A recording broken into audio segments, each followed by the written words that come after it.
Fraser, Forster, Perisic, Busuma, Richarlison, and now Clement Lenglet has joined the ranks with a here we go from Fabrizio Romano. How's everybody doing? I hope you're doing a little bit better than you were yesterday. You know why? Because we got another player in. What does this make the transfer window thus far? But also, what does this mean for our foreign contingent? Do we have too many foreign players? Do we have not enough homegrown players? We're going to have to figure this one out as we start the Spurs Talk Show. It starts. I'm just seeing something crazy going on. It starts right now. Oh, where's it gone? There we go.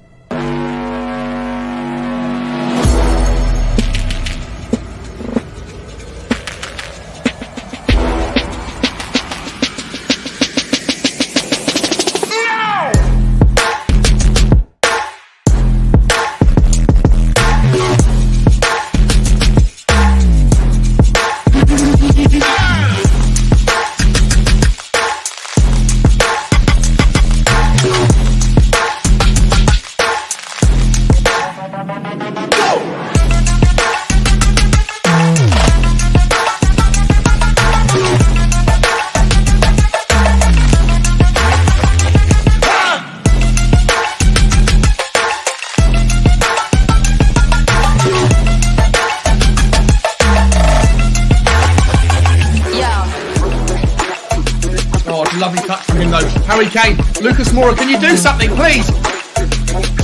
Last chance. Last chance! Matt Doherty! Oh, you shite! And there could be from the dead to the don't fuck it up now! Don't fuck it up! Go win it! Go win it! Go win it! Let's go! Last chance! Stephen Bergwijn! Stephen Bergwijn's through! Win it, Stephen! Come on! Yes! Yes! He's won it! Yes, I won it! Oh my God! Oh my God! We did it!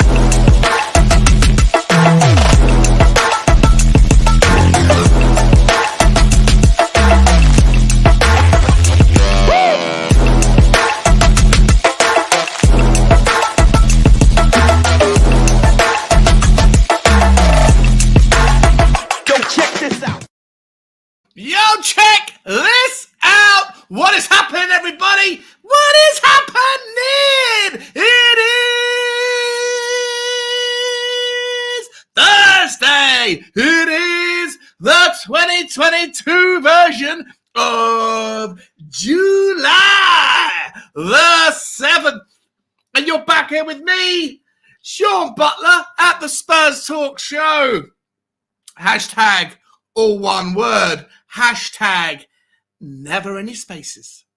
How's everybody doing? How's everybody doing? I just need to get a mic check because I'm here by myself right now. There's a few people joining as the show goes on, but I haven't had the ability to ask people if you can hear me okay.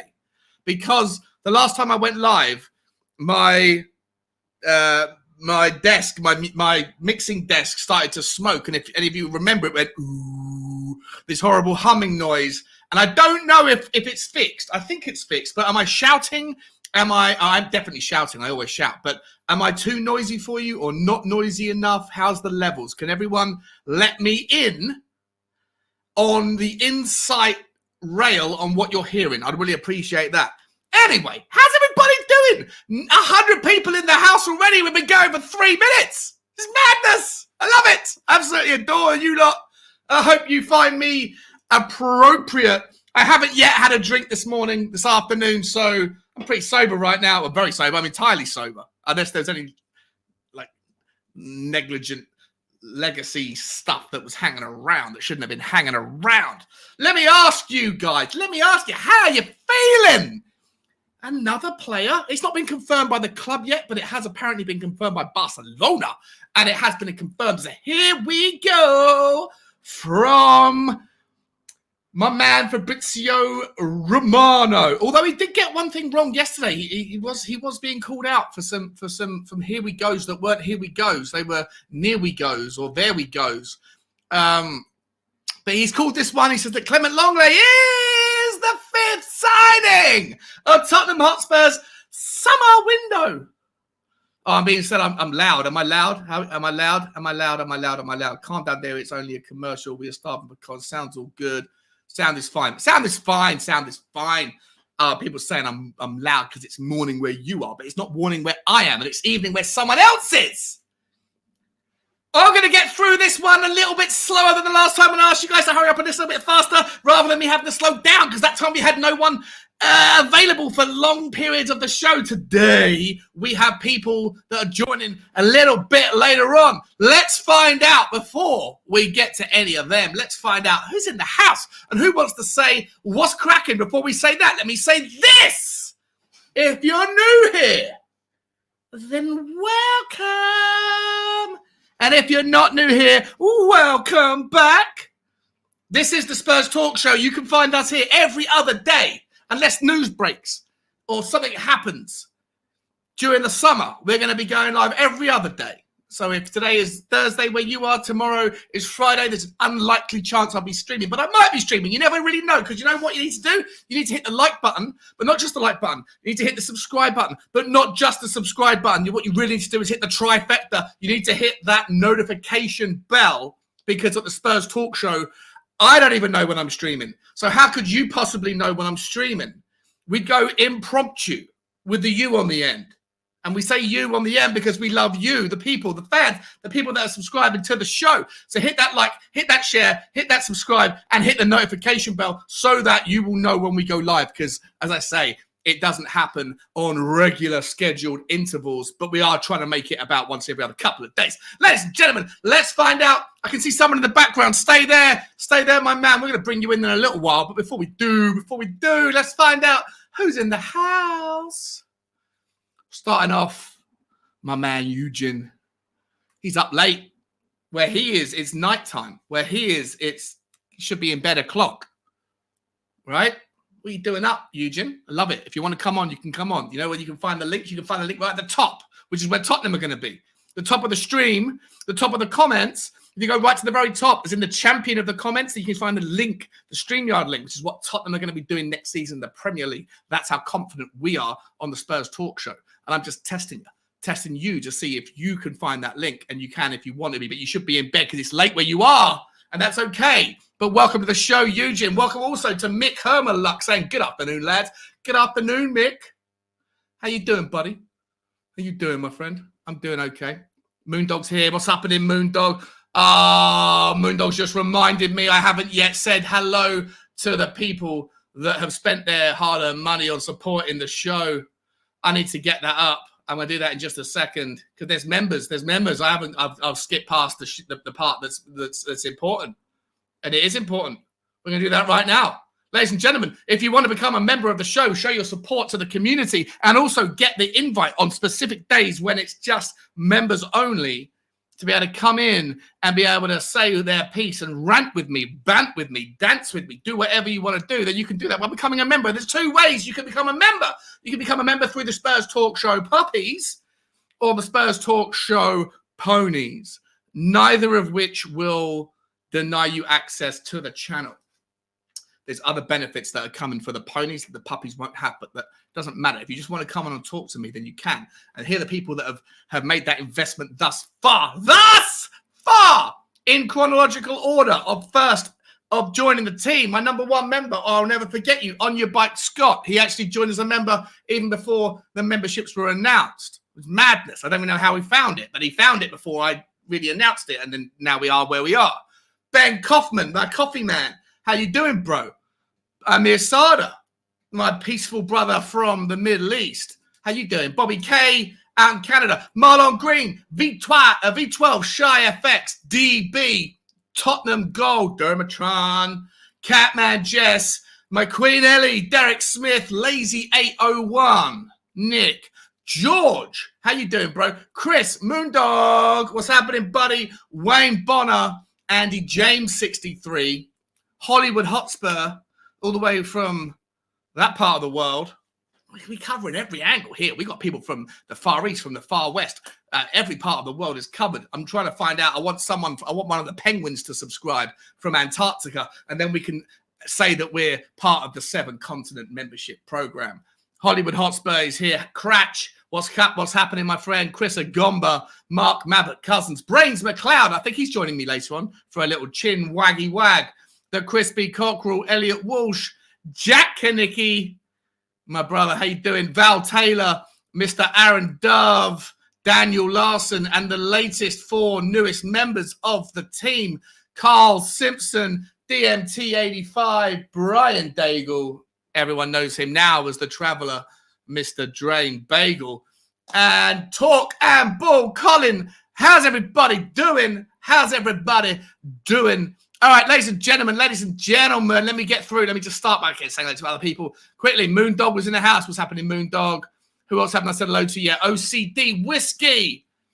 I love it if you're obsessive and you're compulsive and you're a little bit disorderly, but especially when it comes to whiskey. You're a man like me, bro. Although whiskey's not my thing, but I know what you're coming from.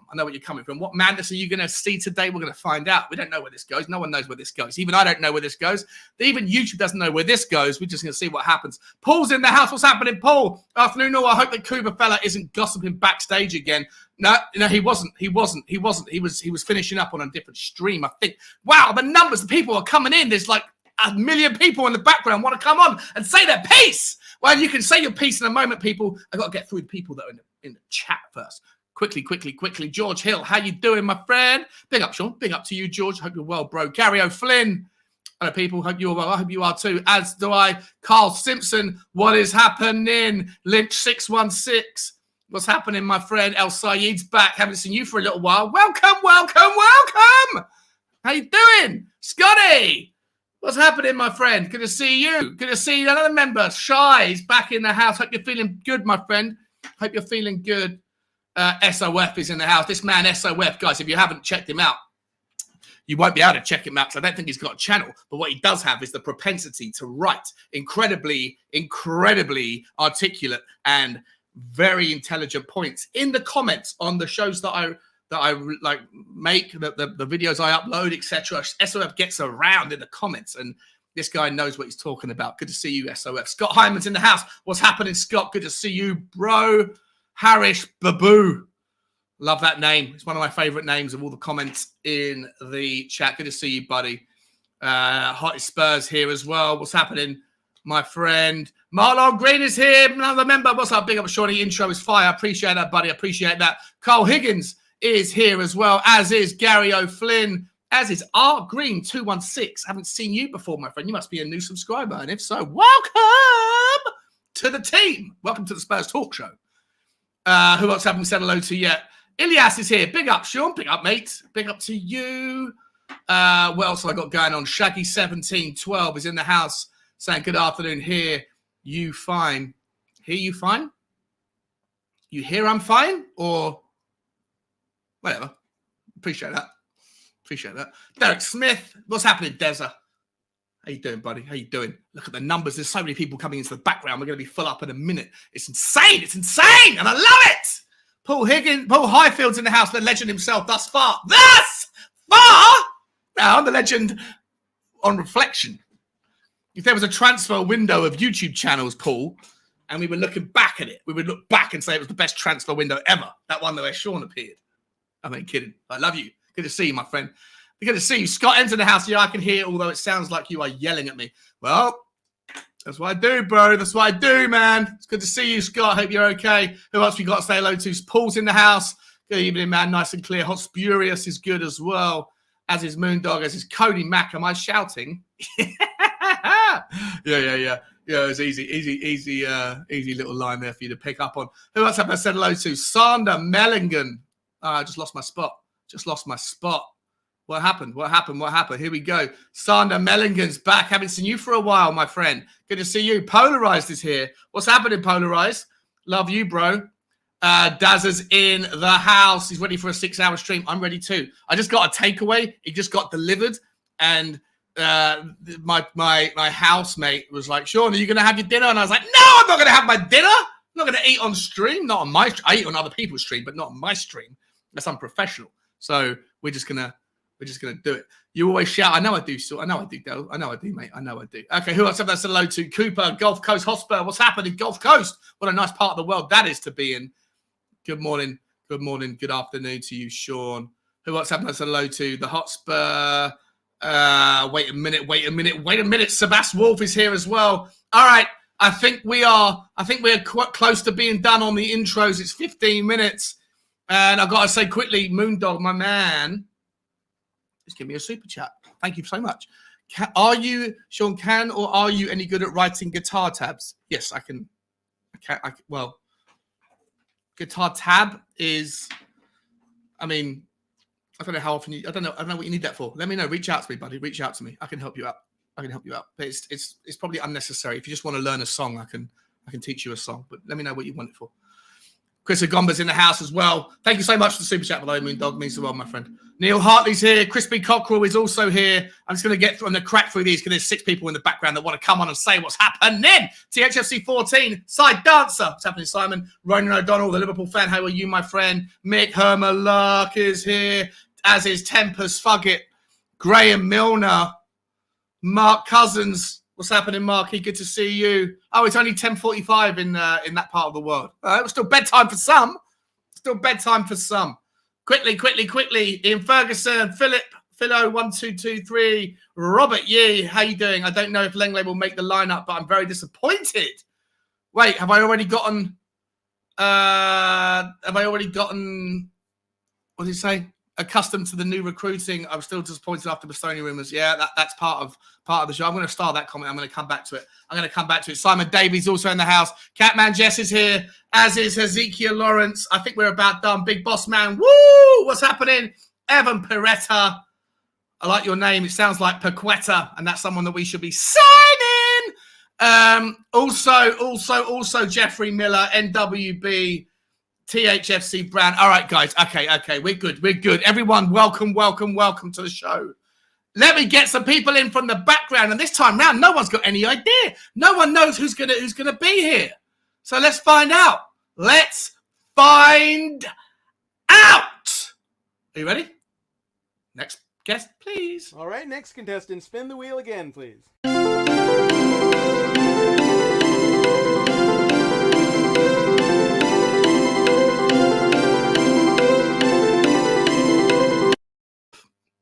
Ladies and gentlemen, you might know him as the audacious one. You might know him as the man who used to put numbers in his name, but also the man who continues to put numbers in his name. Please welcome to the show, my man, my mate, my legend. It's Cooper99. Yeah, of course, nobody's going to guess I was coming on the show, were they? Well, listen, I've got it. There's like 84 people behind you that want to come on and say hello, and people keep dropping in, dropping out. I don't know whether it's internet. Bring them on, mate. How are you, buddy? We're ready. How are you? All good, mate. You good? Yeah. I can only be on for about an hour or so, unfortunately, though. That's okay. We'll get through the first half of a question by then. Perfect. Nice. All right, ladies and gentlemen, let's find out who's next in the list. I'm not going to do the 13-second guest lecture. I'm just going to do the doorbell. Got to keep some sort of calm about this. There's a lot of people at the door. There's a hell of a lot of people at the door. Ladies and gentlemen, please give it up for someone who would say, it's me. It's KPV. What's happening, Kyle? How you doing, my friend? Wonderful. Good answer. Great to see you. It's all going well. Let's I think he's dropped out again. Let's start the next one, ladies and gentlemen. Please bring him into the show with a happy welcome. You know her as the Queen of the Tottenham community. Welcome to the show. It's Ellie. How you doing, Ellie? Yes. Come on, Sean Butler. Come on, the Cougar 99. Oh, yeah. How you doing? I'm all right. I'm looking forward to this stream, and I'm looking forward to your long questions. I thought I'd be a bit bitchy on the first one. Straight Then away. I'd be nice to Straight you. away. You just coming in, calling me out already. I haven't even genuinely. I swear on my mother, like this is literally just lemonade with ice because I haven't even cracked open the bottle yet. So I am sober as a judge. Okay. But Eddie, had you said that to me and I was already tipsy, you never know what kind of response you would have got. I know. I would have been ready for it though. Oh yeah. Oh yeah. Oh yeah. All right, let's find out who else is in the house. Let's get this guy on. I don't know who this man is. Ladies and gentlemen, please welcome to the show, Mr. Conrad Williams. Hi, Conrad. How you doing? Are you there? Morning. Can you hear me? I can hear you, buddy. How you doing? I'm from Jamaica. Nice, buddy. Nice. Nice one. Bring me some Jamaican patty. Stay there, Conrad. Stay there. Let me just get the rest of the crew in, and then we can figure out with the conversation in a second. Ladies and gentlemen, this guy needs a bit of a reintroduction because I'm gonna have to give him the guest list. All right, next contestant, spin the wheel again, please.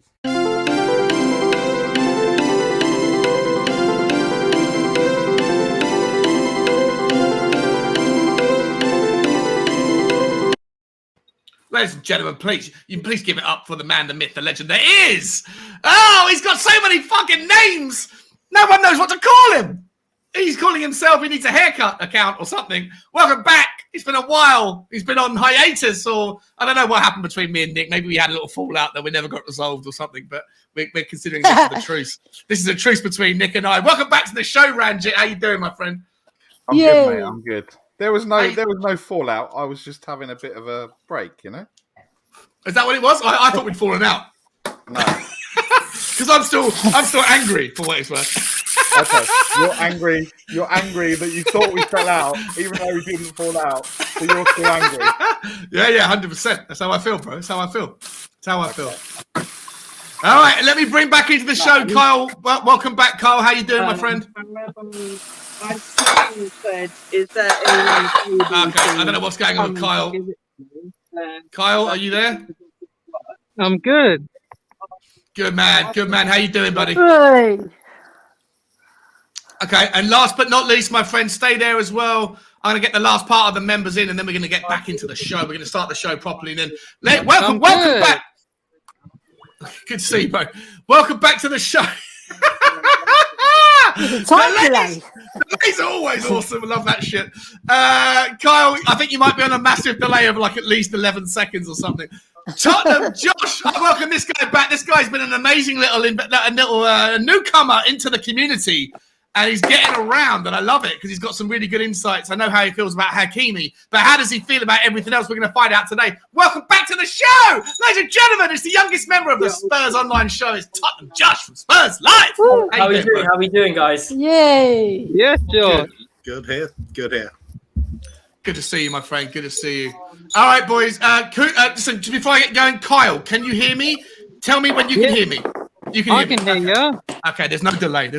We're talking on real time. That's perfect. I'm one of the boys, Sean. I'm one of the boys. Sorry. Did I say boys? It doesn't matter. I'm one of the boys. You're one of the boys. One of us. Yes, Wow. Billy. All right, let's start. I just need to get this ball rolling very quickly because we've been going for 23 minutes.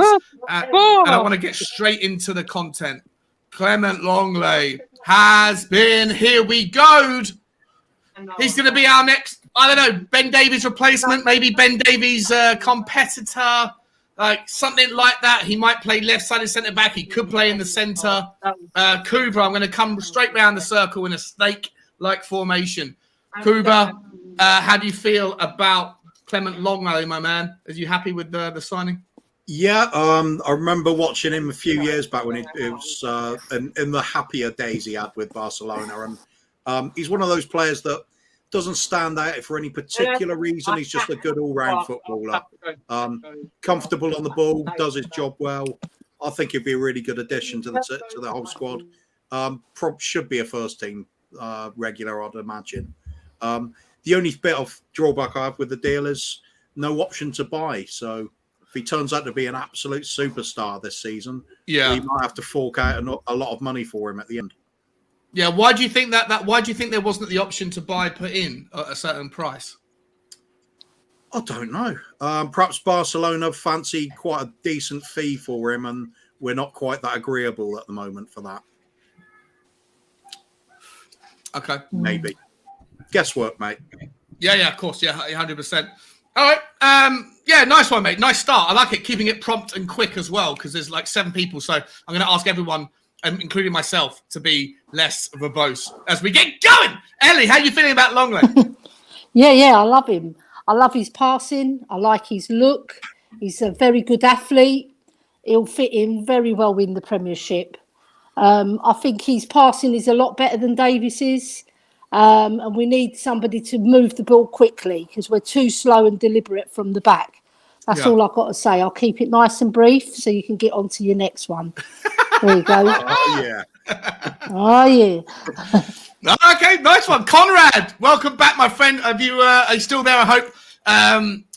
We're from Jamaica, mate. What are your thoughts on Mr. Lenglet? You think he's going to play? You think he's going to be a substitute for Ben Davies? What are I think it's a good signing, but all the problem I have with him is his defensive mistakes that he always makes. Yeah. Passing, great. Comfortable on the ball as well, and all his defensive mistakes I have an issue with. I think he's overall better than Ben Davies. You think he's better? You think he'll come in and start against Ben Davies? Do you, Conrad? Yeah. Yeah. Okay. Fair. Fair, mate. Fair. I hope he does. Well, I'm not entirely sure actually how I feel on this one. I don't know. I'm going to wait until I hear everyone else's opinion because I like the signing. I think it makes sense to make the signing, but whether he starts ahead of Ben Davies, Rangitorino. What are your thoughts, my man? Well, look, I think it's you were on the Lenglet train a long time ago, and I think you brought everyone round to this the loving for him. So I'm with you. I don't think he starts immediately ahead of Super Ben, but I also think, and if it was possible, that Ben goes to another level. I don't know whether he can go to another level from what he went to last season, but it creates competition, it creates squad depth, and it's going to be interesting that 6 people's opinion is going to last less than you asking the question. So we'll move on to KPV. No, before we move on to KPV, just 2 things about the long-winded questions. I've got to call this out, right? What I do is I sort of like throw my own opinion into the question. You go on and on. No, but all I really need to do is, like, before I ask the question, if I say, Kuba, what are your thoughts on Lenglet? Because, and then I'll give, like, my thing for 30 seconds, and then eventually I'll come around and say, what are your thoughts on Kuba? All I've got to do is really just give my point, and then wait, and then ask Kuba the question, and then my question only lasts, like, 3 seconds. So, I don't know. Okay, I'm getting called out. That explanation lasted nearly a minute, Sean. Yeah. Get up. And I spoke for less than a minute. KPV, I love you too. KPV, what are your thoughts, my friend Lenglet? Do you see him as being a starter or just a squad rotation player for Ben Davies? I think he'll probably be a great player, but he's not going to start ahead of Ben Davies. That's for sure. Yeah. You think he won't start ahead of you think? So you think he's coming in as a substitute? You think he's coming in just to make the bench stronger? Yeah, that's correct. But if Davies was to get injured, he might start. Yeah. But you don't think he's good enough to start straight away? I'm not saying I think he is good enough to start, but like maybe we can start him in a big game. The big game. Yeah. Okay. Yeah, big game. All right, mate. Appreciate that. Very, very quick for everybody. Josh, welcome, my friend. Welcome. How you doing? Thank you. What? People are asking you why aren't you at school? Why aren't I cool? The reason why is because I decided to join He's bunking Sean's off. side. More important than NASCAR. Come on, guys. You know what I mean? School's out for the summer, right? School's done for the summer, right? Yeah. Okay, yeah. I was like, wait a minute, am I hosting some truant? Can't be doing that. I need to cut you off. No, of course, mate. Welcome. So, what do you think on Lenglet, buddy? Is he gonna? Do you think he's gonna start first game of the season against Southampton? I believe it is. Do you, as things stand, forget injuries? Let's presume that everyone trains out of their skin for in the summer. Does Lenglet start ahead of Ben Davies, or does Ben Davies start ahead of Lenglet? I don't think he starts over Ben Davies. I think Ben Davies has really given his point last season how good he can really become. Also with the likes of Antonio Conte really liking those three centre backs, Romero, Dyer, and Davis. And I think Lenglet is there to fight for his place. The first game he won't have the chance to get the starting 11 place that he wants, but for the rest of the games there shouldn't be a reason why Lenglet can't get the first spot ahead of Davis. I feel like the transfer itself is an interesting one because Bremer as well as one of the centre backs we wanted, but we got Lenglet for 2-season deal, so it's an interesting one. But no, I don't think he'll start first game ahead of Davis. All right, welcome to the show, Phil. How you doing, my friend? All things all Spurs. good, mate. How's everyone? Good, man. Dude, before I come to you on Lenglet, just so I know, there's like 15 different All Things Spurs Twitter accounts, and I messaged like 7 of them asking if they were Phil. And you did you get one of? Did you get? No, I haven't got a Twitter account, mate. I've just made up the name. Oh, okay. As soon as the first time I joined you, I just made up the name. That was it. Well, let me take the opportunity now. Can you reach out to me afterwards on Twitter? Can you find Spurs Talk Show? Reach out to me. Or not on Twitter if you don't have one. Do it on Instagram if you've got an Instagram account, because I do want to have your number so we can chat. But okay, mate. It'd be good to add you to the community on my WhatsApp. But anyway, so what are your thoughts on Lenglet, my friend? Are you happy with the signing? And where do you see him fitting in? I'm happy with the signing. Bolsters the squad. I mean, I don't think he'll start with Davis straight away. I think he needs to bed into the squad, get used to the players, get used to the manager.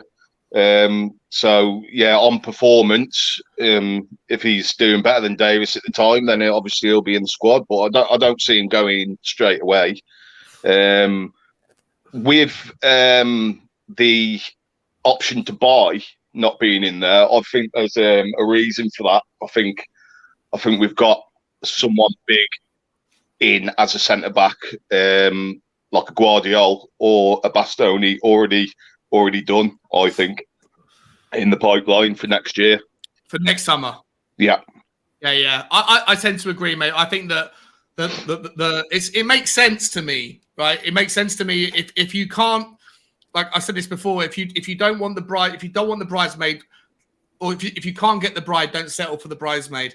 And I feel like with our left wing back, our left centre back options, it seems to me like we wanted Guardiola, we wanted Bastoni, we might have even wanted Pau Torres, even though I don't understand why. But none of those options were viable. So we've gone for a cover, and then hopefully we will. Ellie. Yeah. Yeah, sorry. Yeah, welcome back. Before I come back, I don't know. I didn't chuck you out. I don't know what happened. The internet must be bad again. So let me bring this one up, right? Just before I want to bring up a comment here from Scott M, and I love Scott M. As a person, he's wonderful, but I do always throw him under the bus for his negativity. And I think ridiculous today comments. You mean, Sean? Ridiculous comments. I can't. Scott M when he's on screen is brilliant. He's fantastic, but in the comments he's like a troll, and I love it. So I want to ask. I'll start with you, Nick, seeing as you must have a take on this.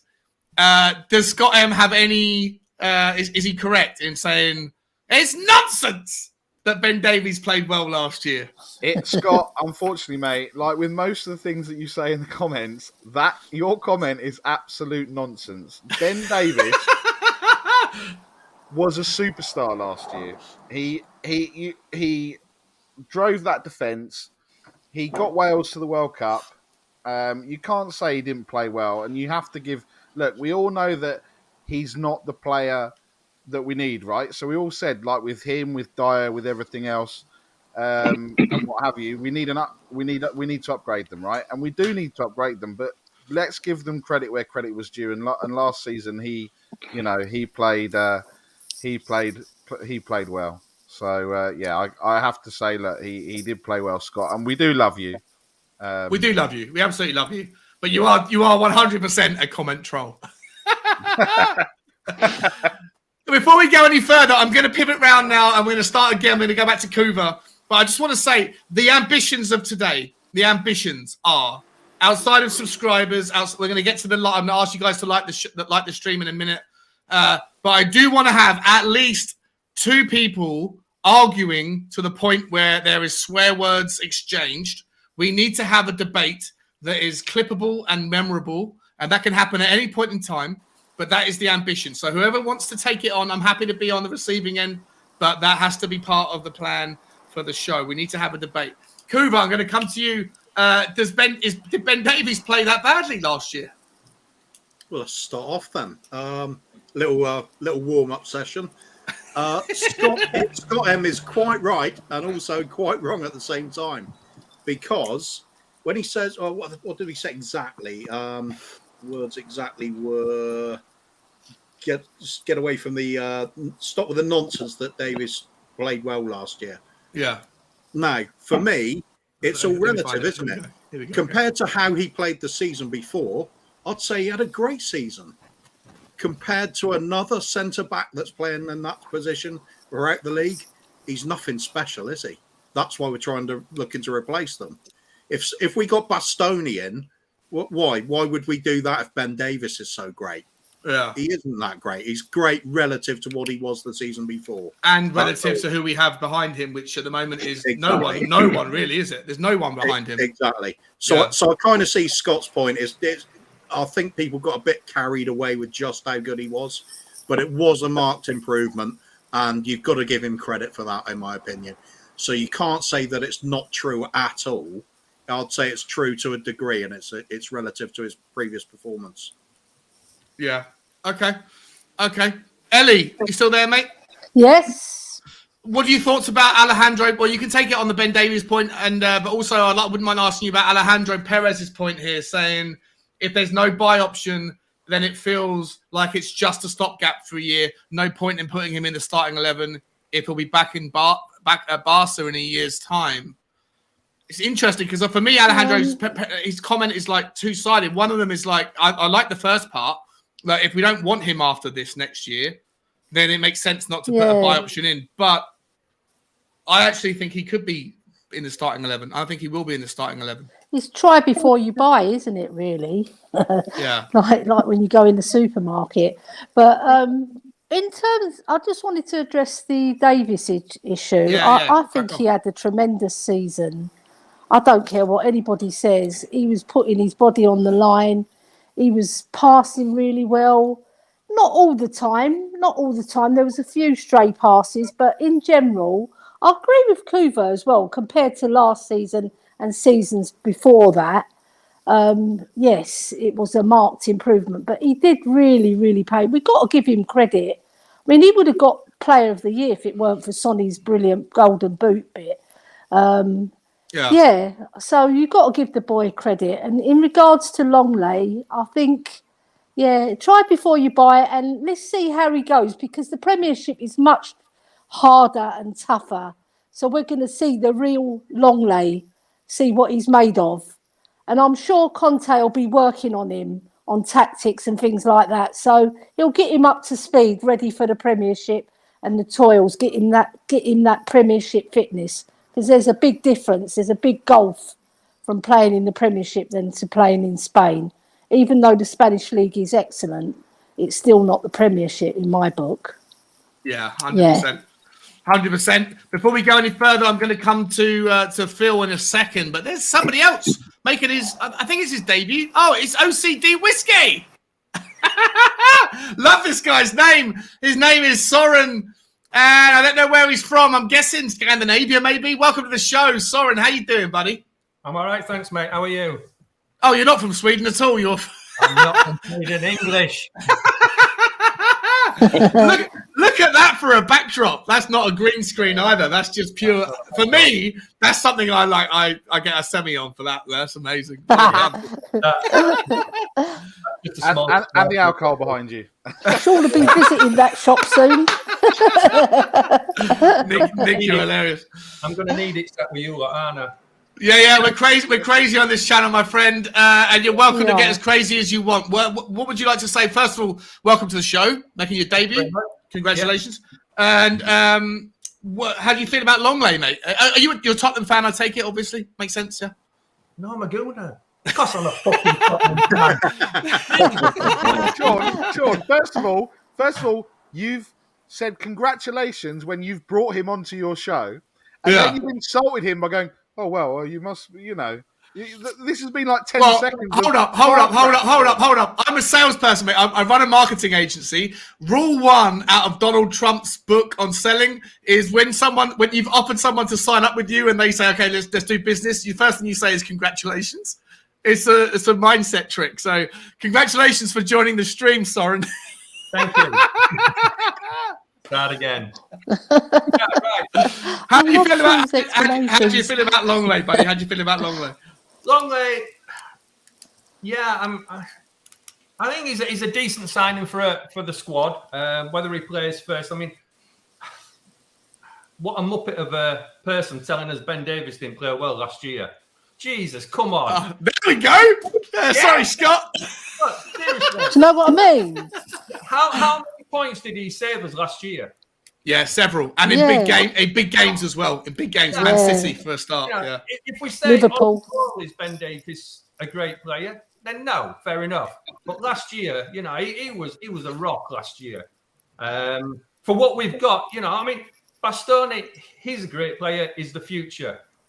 If we can get him in, brilliant. But come on, Ben Davies did well last year. Yeah. No, I thought Ben Davies was. I thought he was fantastic. If I'm honest, I think he was based on last year, and I'll come to Phil on this one. Based on last season's performances, I think that Ben Davies is more indispensable of the two context than Eric Dyer. Yeah. I mean, the biggest problem with Davies is maybe not as good on the ball coming out with it, and I get that. But his defensive side of it, he was rock solid last year. Yeah. Absolutely fantastic with that. I completely agree. Sorry, Phil, what are your thoughts, mate? Do you think that Ben Davies needs a little bit more respect on his name? Would you rather see him? Here's a question for you, and I'll ask you first, and I'll put it around the question. I'll put it around the panel. If you had to pick, forget Lenglet for a second, because Lenglet could probably play in either the centre back or the left side of centre back. Would you rather? Would you rather? Wait a minute.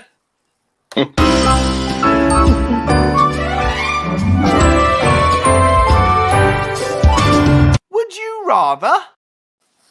Would you rather us have Ben Davies starting next season with a better central centre back next to Romero, or would you rather a better left-sided centre back starting with Eric Dyer next season alongside Romero? Like I say, I think Lenglet will be he'll be in the starting 11 at some point. I just don't see it being straight away, because I think that back three at the minute has got a good chemistry. So if Davies gets injured or he has bad performances, I can see Lenglet coming in and impressing. So yeah, that's the way I see that, really. Okay. All right. Nick?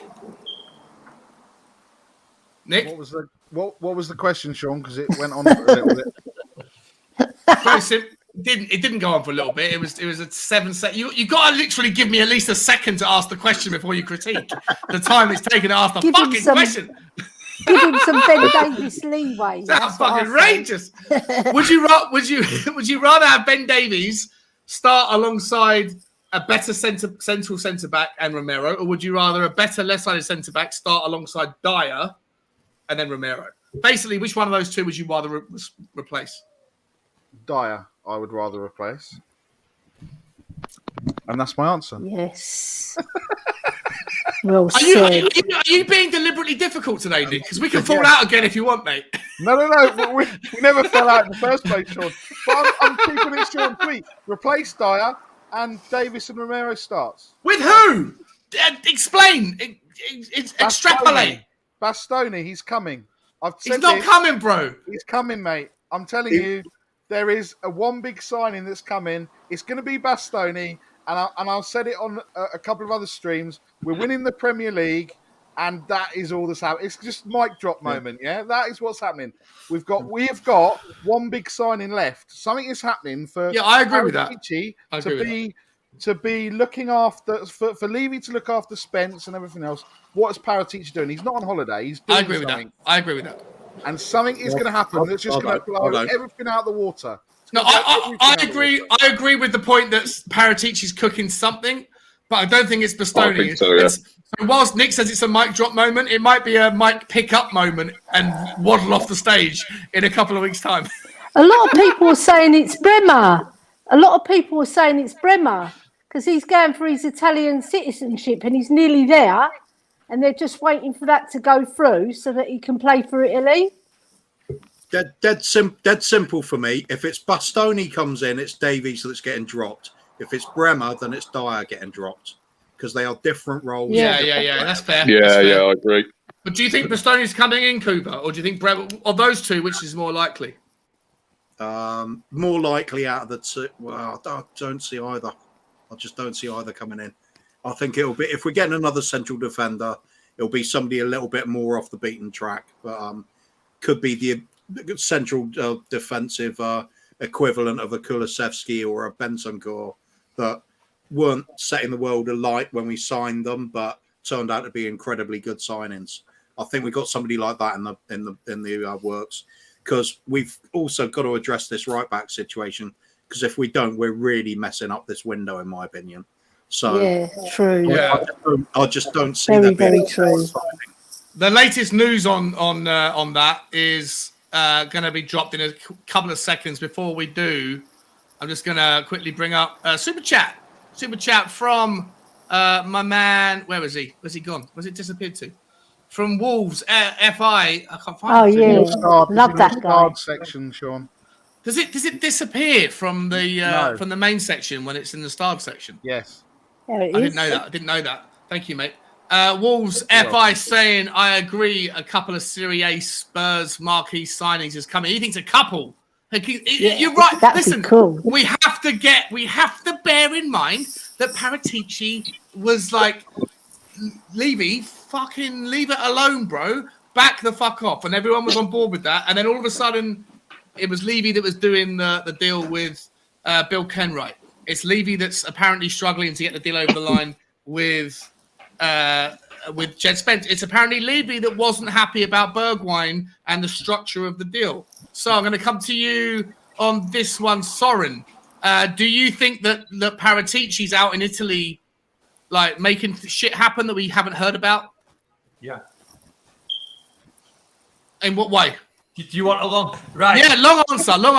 I want more than one word answers if possible. Something's got to be happening. I mean, we didn't take this guy on to sit back and do now, did we? So I'm hoping it is Bastoni. That's the only way I see Davis not starting next year. If it's somebody young, hungry, and aggressive, and otherwise, I think we stick with Davis. Yeah, we need to change Dyer up as well. Answering the previous question. Yeah, I think that's the one. But to me, and you've said it on several shows now, we've got to sort that right wing back. That's the one. That's where Conte likes to get his action from, and none of our players so far are good enough. We need someone better on that right side. So yeah, okay. So do you think maybe Ellie? Do you think maybe Paratici's figuring out something? Yeah, I agree with Wolves. I agree with Nick. I definitely think that it's quiet on the Paratici front. It's quiet, you know. Yeah, so do you know what? I like that. I like that it's gone quiet. Yeah, because then he's still in Italy, to my knowledge, and he's still working on getting those deals over the line. there's a lot of red tape, isn't there, in signing foreign players? So it's very difficult because you're dealing with a different kettle of fish when you're dealing with the chairman over there, because they're even worse than our owners over here. So I just hope and pray that we get somebody on that right wing back position, especially, and a nice centre back, a nice world class centre back that can replace Dyer, because Dyer's passing is atrocious. Atrocious. I watch him. His passing is awful. You can't have that in the Premiership, giving the ball away. He nearly cost us so many goals with his passing. And he's too slow as well. It's not just inaccurate. Yeah, he's too slow. Yeah, so we need somebody to replace him and drop him down to the FA Cup and League Cup games, possibly. You've got to give him some games because he has been loyal to our club. That's one good thing about Dyer. He's been loyal. Yeah. No, I agree. Cheers, Elster. I actually thought Dyer was pretty good for us last season. I think he deserves an England spot, in my opinion. But, probably. Yeah, He's good enough for England. I think the one problem with I agree with that as well, Phil. The one thing I think that he's a little bit guilty of is, I don't know whether it's because he's scared of the ball, but if you remember, like a couple of seasons ago, he was one of the first players to be caught out with his hand down here when the ball hit it, and the penalty was given against him. And then ever since then, he's done that with his hands behind his back. But then he also turns his face and essentially turns his back to the ball when it's going to get rocketed towards the goal. And he does slow the play down. Yeah. He does slow the play down for me. That's the one thing he does do. But I think his performances last season, he's getting back to what he was a couple of years ago. But I think, to be honest, if we didn't get another centre back in now and we had Lenglet and we got in someone like a Hakimi or a Dumfries, I'd be happy with that. Yeah. I would be happy with that. I mean, Lenglet wouldn't be too drastic. Yeah, I mean, obviously Lenglet and Davis. You got Dyer, Tanganga, Rodon's probably going to go out, and then you've got Romero, obviously the beast. I wouldn't see there'd be a big problem if we got like an Hakimi or Dumfries in. All right, what we got. Okay. Listen, Wolves, mate, thank you so much. There's a guy in the background. I'm going to bring him in just a second. But before I do, Coover, I want to come to you quickly. How do you see for Wolves FI's take? He thinks a couple of marquee signings is coming in. Do you agree? And thank you so much for the super chat, Wolves. It means the world to me to have your support, bro. I'm taking the opposite view on it. It's because it's Paratici. He's got a reputation for bargain signings and free transfers. That's why Levy, in my opinion, was so drawn to bringing him in. He's working within a tight budget and not going for these marquee signings. Let's face it. I've advocated as well that we can go for a title charge, but it does depend on getting players in. And I'm not going to sit here and say that either Ben Davies or Eric Dyer are good enough, because if we're looking to overtake Chelsea, Liverpool, Man City, neither of those players gets into their teams by a long No, don't. So no, they don't, Cooper. But the way that we're going to pretend they're good enough, we're still not getting anywhere. I think we're going to be. That's right. We're going to be looking to get both replaced this season. Lenglet could be one of the replacements. He could be in for Davies. So I think a centre back. What is it about Dyer and Davies last season that concerns you, Coof? Because we only conceded 5 goals from our last 8 games. And I'm playing devil's advocate, but we only conceded 5 goals from our last 8 games. We conceded 8 goals from our last 15 games in the Premier League. So is it more around the fact that if one of them gets injured, there's nothing behind it? Or do you just think that they're not good enough? They're just not good enough. But they were last season. They raised their game from a 4 out of 10 to a 6 out of 10 for me. It's a great improvement on what they were doing, but it's still not great, conceding 8 goals in 16 games. Like if you were to extrapolate that over the season, that would mean that the Tottenham only concede 17 games all of next season, which would be the best in the Premier League by far. Yeah, and you could also argue that we conceded so little because we sacrificed our attacking game because of that. We had to cover wait, no, that's not fair. We scored 4 in that same period. We scored 4 goals against Aston Villa away. We scored 5 goals against Newcastle, both home and away. We scored 6 goals against Norwich. We scored 4 goals against we scored 3 at Newcastle, actually. 3 at Newcastle. Sorry, you're right. 3 at Newcastle away and then 5 at home. Do you want me to judge them just on that period or the season? Yeah, but I think it was 16 games is nearly 40% of the season, and the first 9 games of the season was under a different manager when we conceded all those 3 goals. But that was under a different. All I'm saying is you can justify them being good enough. For me, they're not good enough. Yeah, but how many of those you don't need the stats on that either. All you have to do is look a little bit across the pitch and look at Romero. And if you're telling me they're in the same bracket as him, then God help us. No, but Romero's in a bracket that only 3 or 4 people in the world are in. But we could get him, couldn't we? Yeah. Sure. Why don't we do that again? Get Bremer in. A lot of those games where we should have won last year, we lost 1-0. It wasn't necessarily our defence that let us down. It's we couldn't create enough chances and bloody put it in the net. Yeah, and then you could argue that because the wing backs had to stay back to cover the fragile defence. But don't forget. It's you got to look at the whole structure of how the team plays, particularly on a role like Ben Davies. Sorry, go on, mate. One thing we've got to look at this year, if we kept those 3 at the back, we've now got Basuma as well in front of them. There's a little bit more of a proper player covering there, But one other thing that I was going to say a bit earlier, looking at Bremer, we all know that he don't want to move from Italy. Does anybody consider the fact that we might be going to sign him and loan him back to make sure he gets his passport? I hope not. But it's interesting. That's an interesting take. That's actually a really interesting take.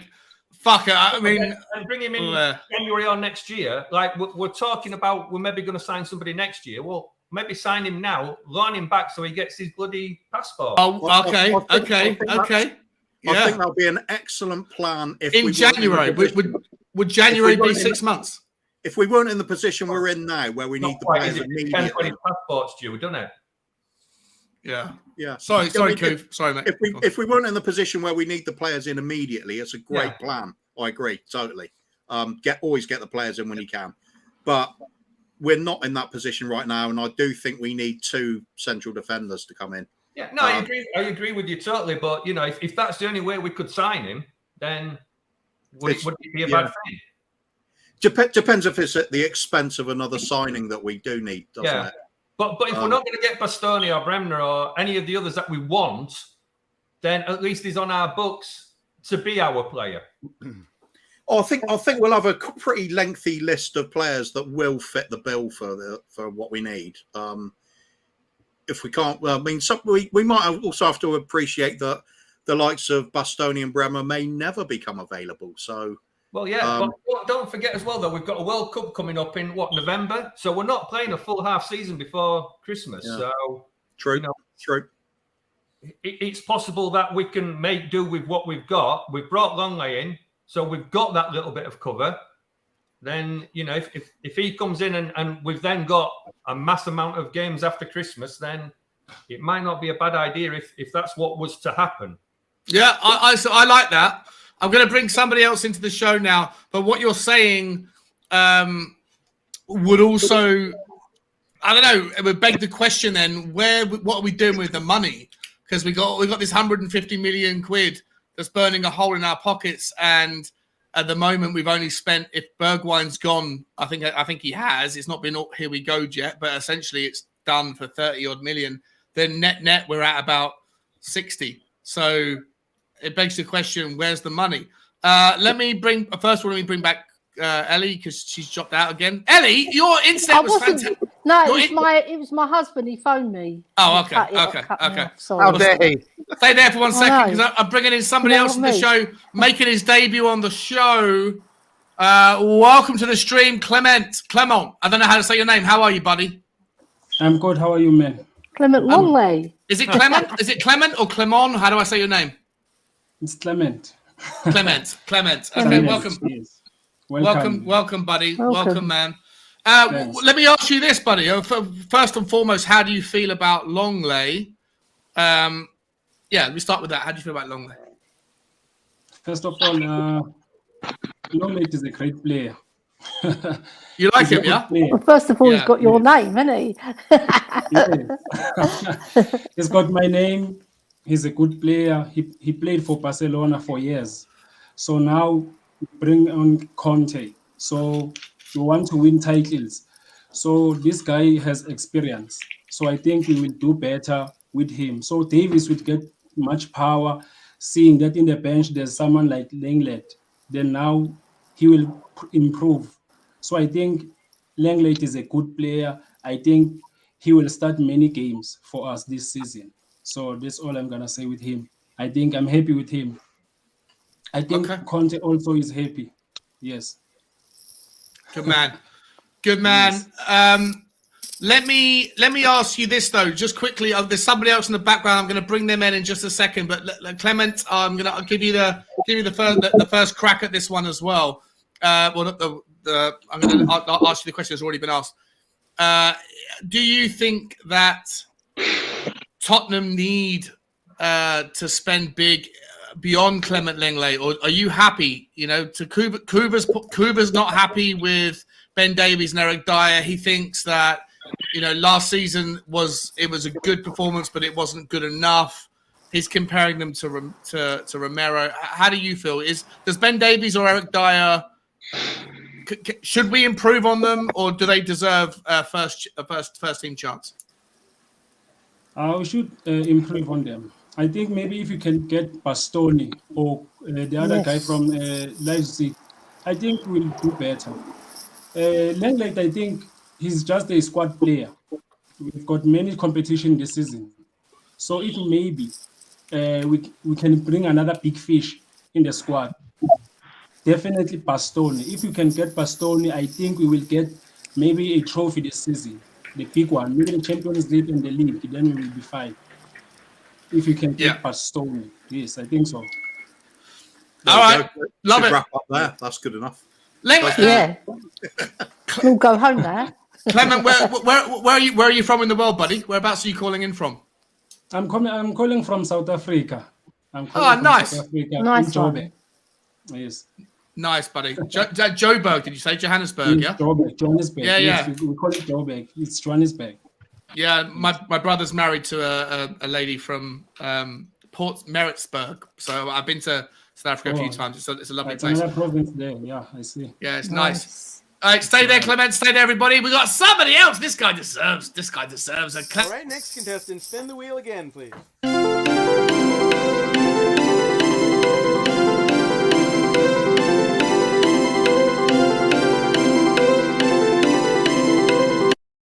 Making his return onto the Spurs Talk Show, you might know him as Ireland's #1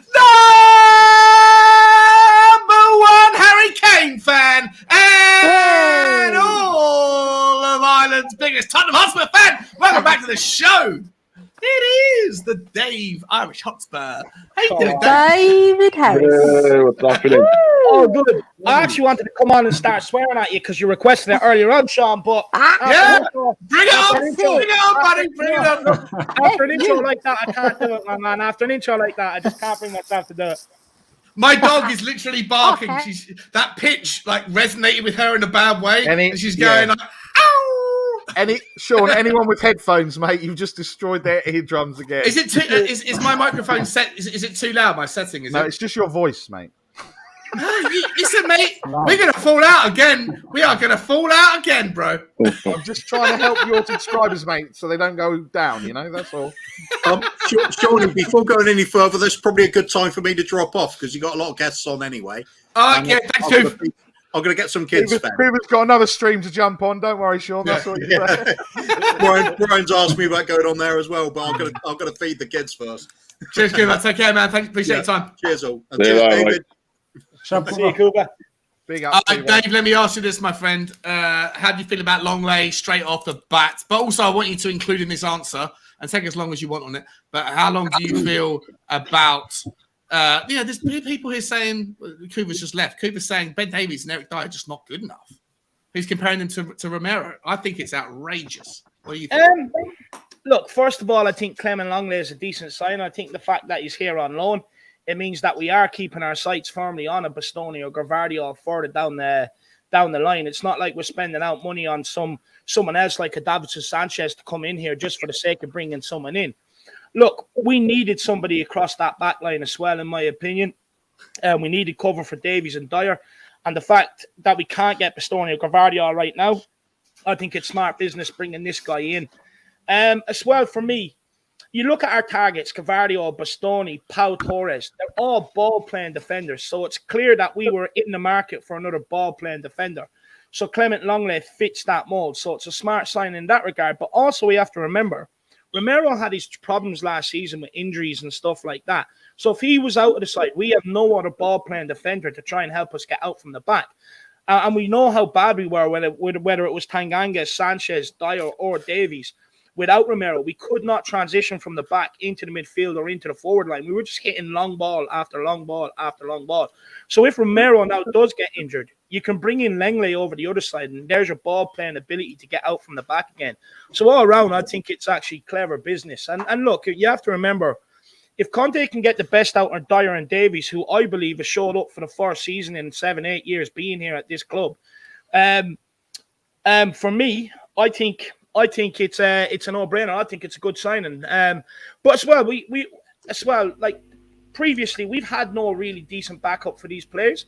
So they were able to get Poch out the door when they were pissed off at him, able to get Mourinho out the door when they were pissed off at him. Ben Davies was crucial at getting Nuno out the door, running to Daniel Levy. Now, fair play to him, he backed it up. But with Conte, his everything he does is so physically and mentally demanding. It's important to have backup players because wants to stop Davies or Dyer just throwing the toys out the pram, or they can't handle the physicality and stuff and start becoming unhappy again.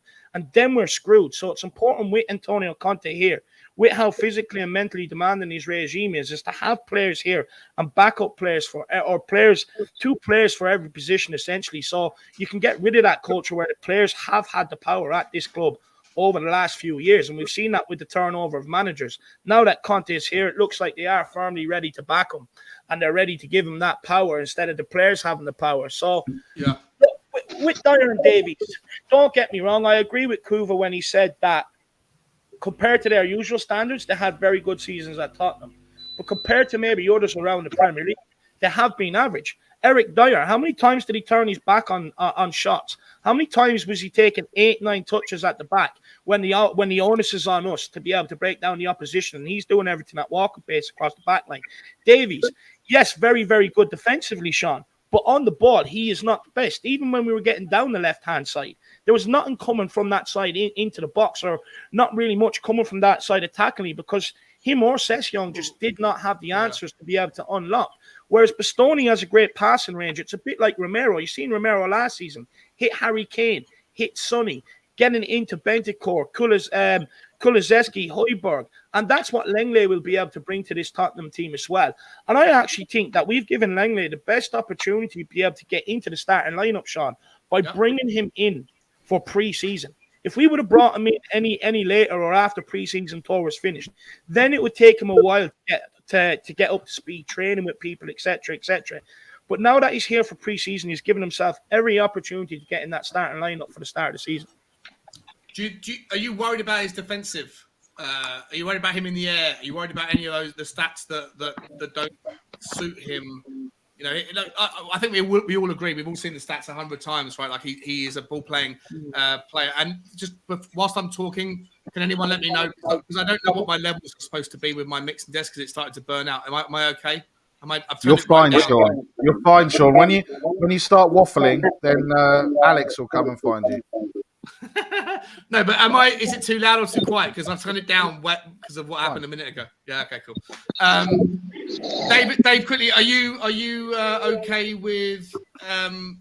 Look, he's not the best in the air. He's really bad in the air. He's really bad. Like according to the last 2.5 years, he's in the bottom 30 percentile of players in his position in the air. You think it's a sacrifice that we need to make to be able to have a ball playing left side of centre back? Look, it's not ideal, Sean. You know how I feel about Dyer and Davies and our back line in general. A lot of our goals, we do concede a hell of a lot from set pieces, whether it's corners or free kicks into our box. We're very, very vulnerable, and we could have conceded more last season. We got lucky at times. So, look, it doesn't help us in that aspect whatsoever. But at the end of the day, for me, he's a better ball player than Davies. He's a better ball player than Dyer. Both of them are piss poor in the air. So for me, when you compare the two, I think he is better overall because he's better on the ball. But I don't think we're done in this market yet, Sean. I do believe we will sign another centre back. Okay. But I will add. Yeah. Quickly, who is the centre back you think we're going to sign? I'm not sure. Look, don't say Bastoni. Don't say Bastoni. Don't do the Nick. And don't ask me a question and then tell me what way I can answer it, Shawnee. You know. For me, look, Paratici has spent a lot of time out in Italy. He's still flying out there. Is that to get the Tanganga to AC Milan deal done? Not so sure. But while he's out there, it still gives you the possibility of Bastoni. De Ligt is rumored to be leaving Juventus. So there's still a possibility that we can still. We've been linked with Joaquin Mele. He plays out there, you know. So I wouldn't be surprised. I don't think we're done yet. I think the fact that we've loaned Lenglet instead of just jumping in there and paying cash, and maybe just we've held back for someone big that does become available. We still have the cash to be able to go out there and get that deal done. You got Koulibaly as well, who's out there. So yeah, Bremer. He's not a done deal for him yet either. Skriniar, if PSG have failed to get a deal done for him, we were interested before. A lot of players out there that we can lure to Tottenham Hotspur. So if there was a gun held to your head, and you had to pick a name that Tottenham are going to sign as the next centre back, central or left, who's it going to be? Oh, lad. For me, it's either De Ligt or Bastoni. I'd love to see. Look. De Ligt, I've been a huge fan of when he was at Ajax. I really like the kid. I think he's very aggressive, very, very good in the air, both offensively and defensively. I think he'd solve a lot of problems in that regard. Is it attainable? I've seen that there's been links to Chelsea. Look, let's test the waters. Bastoni, I wouldn't write that off yet. Inter Milan still need money. Okay. Come to you first on this one, Soren. Same question, bro. If there's a gun held to your head and Paratici's out there making waves in Italy still, we don't know what he's doing. What the fuck is he doing? But if he's trying to get a centre back, pick one. Gun held to your head. Who do we sign? Who do you see as a Tottenham? Well, I mean, I've already said. I mean, I'd love Bastoni, Bremer, or De Ligt. Yeah, brilliant. You know, fuck me. You know, it'd be creaming time almost, wouldn't it, with him? I just think we need that central defender a lot more than we need the left-sided one. We do need somebody to cover left side. I'm not saying that, but we need somebody better than Dyer in centre because there was a comment earlier saying we can't have three defenders all playing the same way, and I totally agree with that. If we've got two decent ball players, then we need somebody who's going to just kind of hang back and defend. And to me, that's Davies because he's not good enough at going forward. He's going to be better staying in defence. So yeah, to me, I'd love to see Bastoni, young and an animal, but other than that, Bremer. Okay, love it. Welcome to the show, Eugene. Good to see you, my man. I'm going to come to you in a second. Before I do, let me ask Nick if I could possibly ask you a question without you criticising me before you answer. That would be ideal. Who do you think is the centre back that we're going to sign if there's a gun held to your head? I've already said, but you mocked my choice, so I'm not going to answer your question. Okay, Eugene, welcome to the show, my friend. How you doing, buddy? Hi guys. Big up. Yeah, but I've been listening to you guys since finishing work. I couldn't join you earlier because I was driving back. I didn't want to eat while having my dinner while being on your show. So I think what my feeling is very simple, is that between Dyer and Davis, do we see ourselves winning anything with them as our basic or our permanent defense, right? They did well last season, but will they bring us to the next level that we need to be? You see, and bringing in Lenglet, that is a good choice, right? It will give us more depth in the squad. and because the amount of games that we're going to play, right? And the way I see it, the secret that what Paratici is doing out there. I was on a show with Will last night, celebrating his 2K. There was a rumor by some third-tier ITK saying that actually Paratici is looking into a right wing back, but Levy is like, stopping him or something like that. So there's some discontent starting to brew in that sense, you see. So I think Levy wants Spence, but I don't think Conte and Paratici want Spence. But I don't know. I mean, that's like a rumor out there, but it could be true. It could be true, right? But in a day, I'm still happy with what we've got, and of course, I'm excited to see what happens in Korea, right? The preseason friendlies coming up. Yeah. So that's another thing in about a few days' time. So that'll be a good one. Yeah. Okay. Interesting. Talking about Jed Spence, Ellie, are you still there?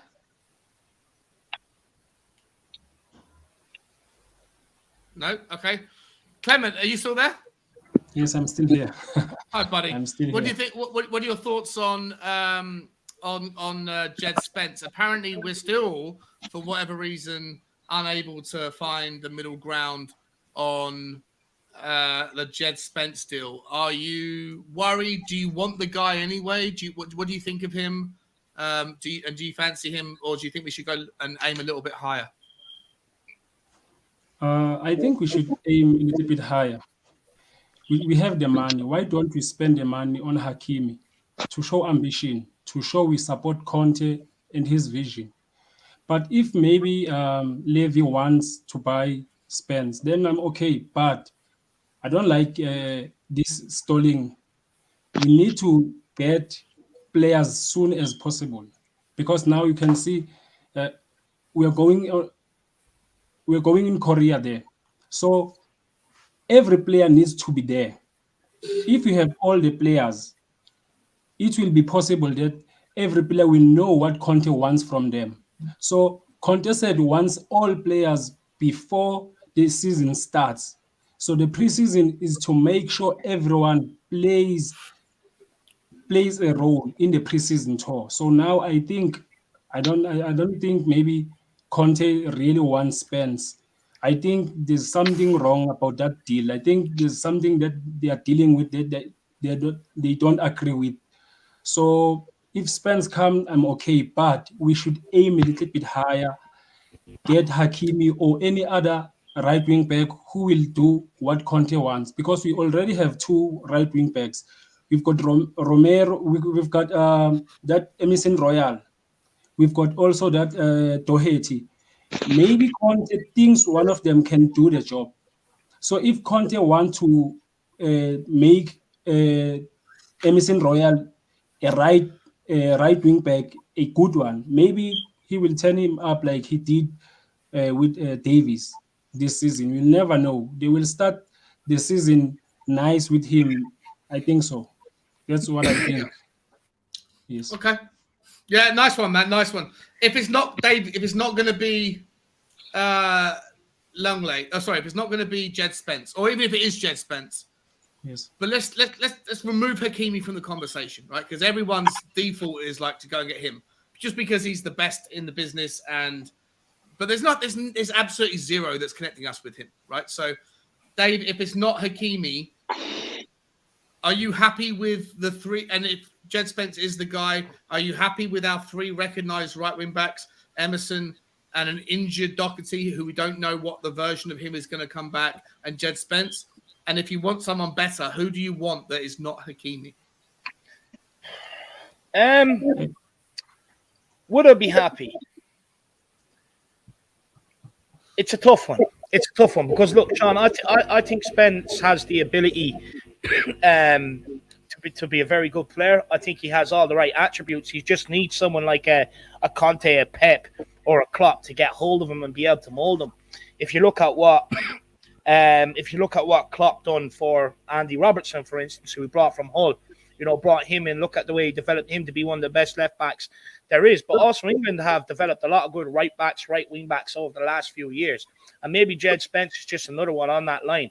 He's had a tremendous rise. He was an absolute nobody at the start of the season. Ended up getting Nottingham Forest promoted, got into Championship Team of the Year and into the England under-21 squad.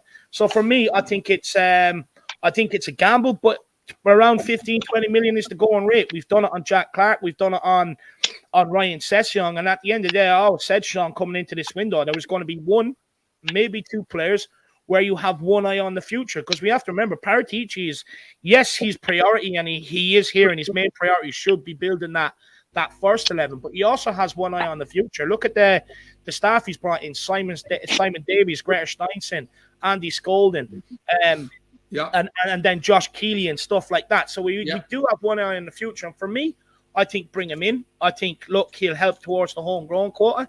I think it is a gamble. He's one of them players where he might need the whole season to develop, or he could be in the team 2 months into the season and hit the ground running and go on to become absolutely unbelievable.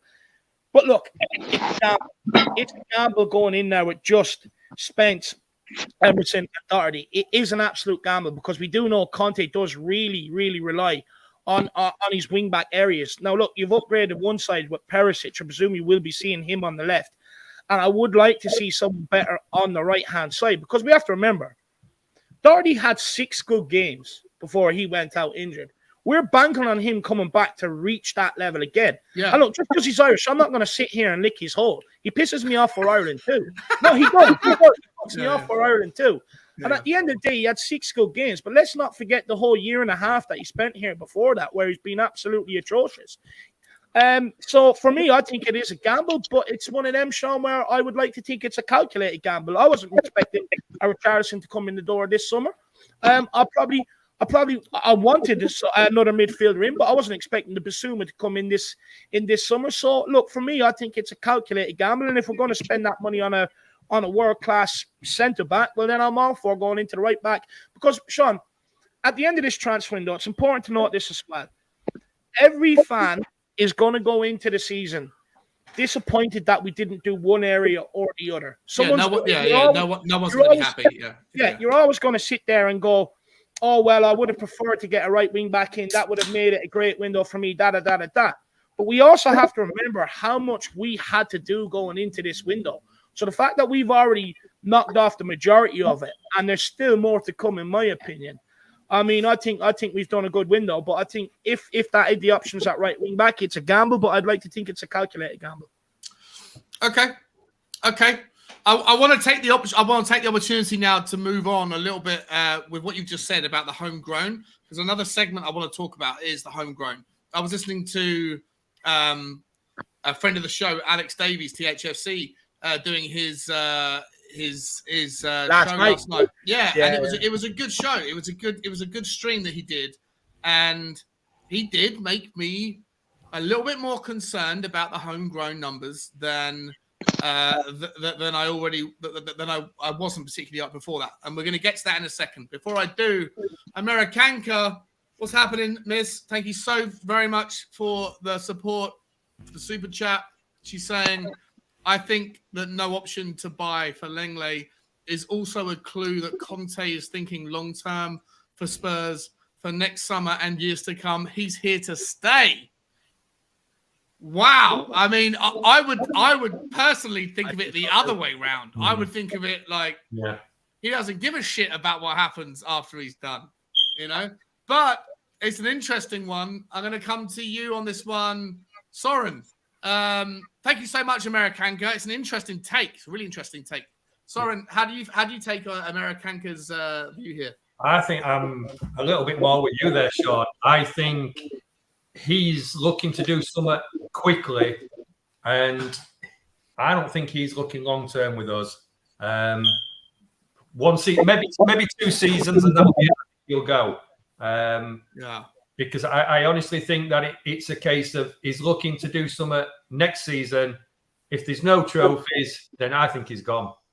If there's no silverware, and we might finish top 4, we might finish top 3, but if there's no silverware, I think he's gone. And it'll be a shame. No, I tend to agree.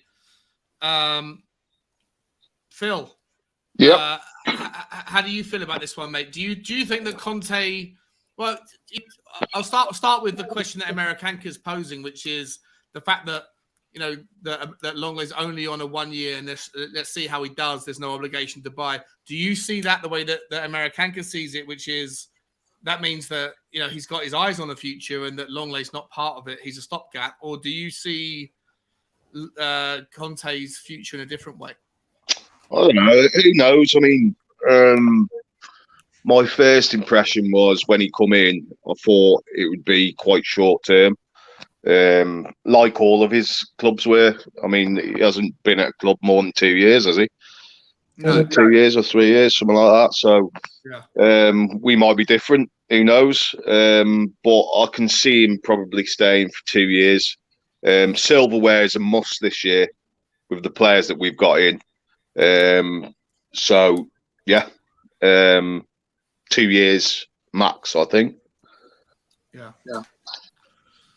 I mean, just on that one, do you think if we finished third and it was a very close contest but no silverware, forget Conte, but would you be happy?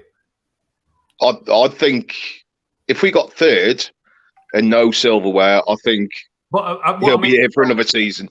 But third as in, but we were very close to maybe winning the league, points. Rather than miles away, I think he'd stay for another season, definitely. If it was that close, I think he'd stay. Yeah, I agree. I actually agree. Americanka, listen, I super appreciate the take. Super appreciate the super chat. It means the world to me. Thank you so much. Personally, I don't know. I'm with these guys. I don't think Conte's here to stay. I think he's here to, at best, wait and see. And I think it's going to take a little bit more than... Yeah, go on, Dave. Yeah, go on, Dave. Go on, crack on. Yeah, I just want to come in on this quickly. Look, I wouldn't write it off. There's definitely potential that it can happen. You look at the Premier League; it's the best league in the world. It's now where all the top people around football are starting to come. Paratici, Conte, Klopp, Guardiola. Thiago has moved from Bayern Munich over the last few years to the Premier League. Haaland has now come. So the Premier League is attracting some of the biggest people from world football to the league. And if you look at Pep Guardiola and Jurgen Klopp, they're absolutely hailed for the length of time they've spent at the clubs and the success they brought them. And I think Conte may want that. So, look, I wouldn't write it off yet. Conte could be here for a while yet. I hope so. I certainly hope so. My feeling with Conte is very simple. If Levy backs him, right, and gives him what he wants, he'll stay. Simple as that. He has walked out on clubs because he didn't get what he wants. That's why he walked out. He identifies the players that he wants to improve the team to win things, right? Yeah. Not to try to fight for third or fourth or second. He wants to win it, right? That is what Conte has been saying. He wants to win it. So if Levy backs him, he'll stay. If Levy doesn't back him, he'll leave. Simple as that. Yeah. That's the equation down to it. That's the simple equation down to it. Yeah, I agree with that. Very simple. But do you think Levy's going to back him again next year and the year after? I don't. I think this is a chuck the money at it. If it succeeds, possibly a bit more money. But I think it's a one-time only type thing. The thing is, though, next year. Sorry, Dave. But what I feel right now, Conte is here. It's not if he succeeds. He will succeed, right? If our fan base is thinking about if, then why are we here supporting Conte like that? Conte feels the love of the fan base at the moment, right? And Levy knows very well if he doesn't back him, right, all hell will break loose, because after Conte, who are we going to get? Yeah, but do you think even if Conte does get backed, I still don't see him hanging around for that long unless we go on and win. At the end of the day, he's still a manager. Right? He still can't kick the ball. So he can go and get the players that he wants. There has to be some compromise. Maybe Jed Spencer's a compromise, whatever. Maybe he wants Bastoni, but no matter what, Bastoni's like, I just don't want to come. So Conte might demand the most of Daniel Levy, and Daniel Levy might be willing to make the most room for his demands. But it doesn't mean that all of Conte's not. He can't be a spoilt brat and say, if I don't get everything I want, then I'm out. Because But the thing is, he needs the tools to do the job, though, doesn't he? You do, but you still need the players to be willing to come. Like, but Conte might say first choice is Bastoni, second choice is Bremer. But there's 5 other clubs that are just as willing to pay the money, if not more, just as willing to offer everything else, if not more, than Tottenham can. Just because Conte wants doesn't mean Conte gets. And if Conte acts like a spoilt brat and says, "Well, you didn't get me them," even if it was impossible to get me them in the first place, and he fucks off. The thing is, we don't have to spend, or we don't have to do as much business next year because the amount of business we've already ticked off this season. We won't have nearly as many positions to fill next season. So hopefully next summer is the season where you can start looking at one position and go and getting the very best player in that position. That would be absolutely unbelievable if you could start looking at that like next season because the amount of players we brought in this summer. But what I will say, look, even if Conte does decide to go, what the guy has done is he's dragged us from Europa Conference League back to the Champions League and bridged that gap between where we were as a squad and having a world-class squad. And he's slowly starting to bridge that gap. So, look, even if he does go, he'll leave the club in a better place than what it was when he walked into it. I agree with you. It does come down to him being back. It's all right saying that we had this a few years back with Poch. Yeah. We got to the Champions League final. We didn't invest in the team then. Yeah, I agree. So it's going to be the same now. Yeah, let's just pretend that we go and win the league this year. What's everybody else going to do? They're going to strengthen. We will not strengthen the way we need to strengthen. We'll maybe buy 1 or 2 backup players or something like that. We are not going to constantly transfer after transfer get these big players in. It'll be a one-off. And then after that, we'll revert back to type. There'll be an. Oh wow! Okay. So I don't know. So you're Levy out. Are you part of the Levy out sort of? Me? Yeah. No. I'm not a Levy out. No, definitely not. But I just don't see him. You sound like that. No. I think if we're going to get into the Levy set, I think very unpopular. Before I start, I think he's actually done a good job for us. He's taken so do I. Yeah, he's popular here. He's popular in this fucking domain. Yeah, he's made us one of the most stable clubs out there. He's made us one of the richest clubs out there, as in turnover, things like that. That the guy has done a good job. He hasn't done a good job on the pitch.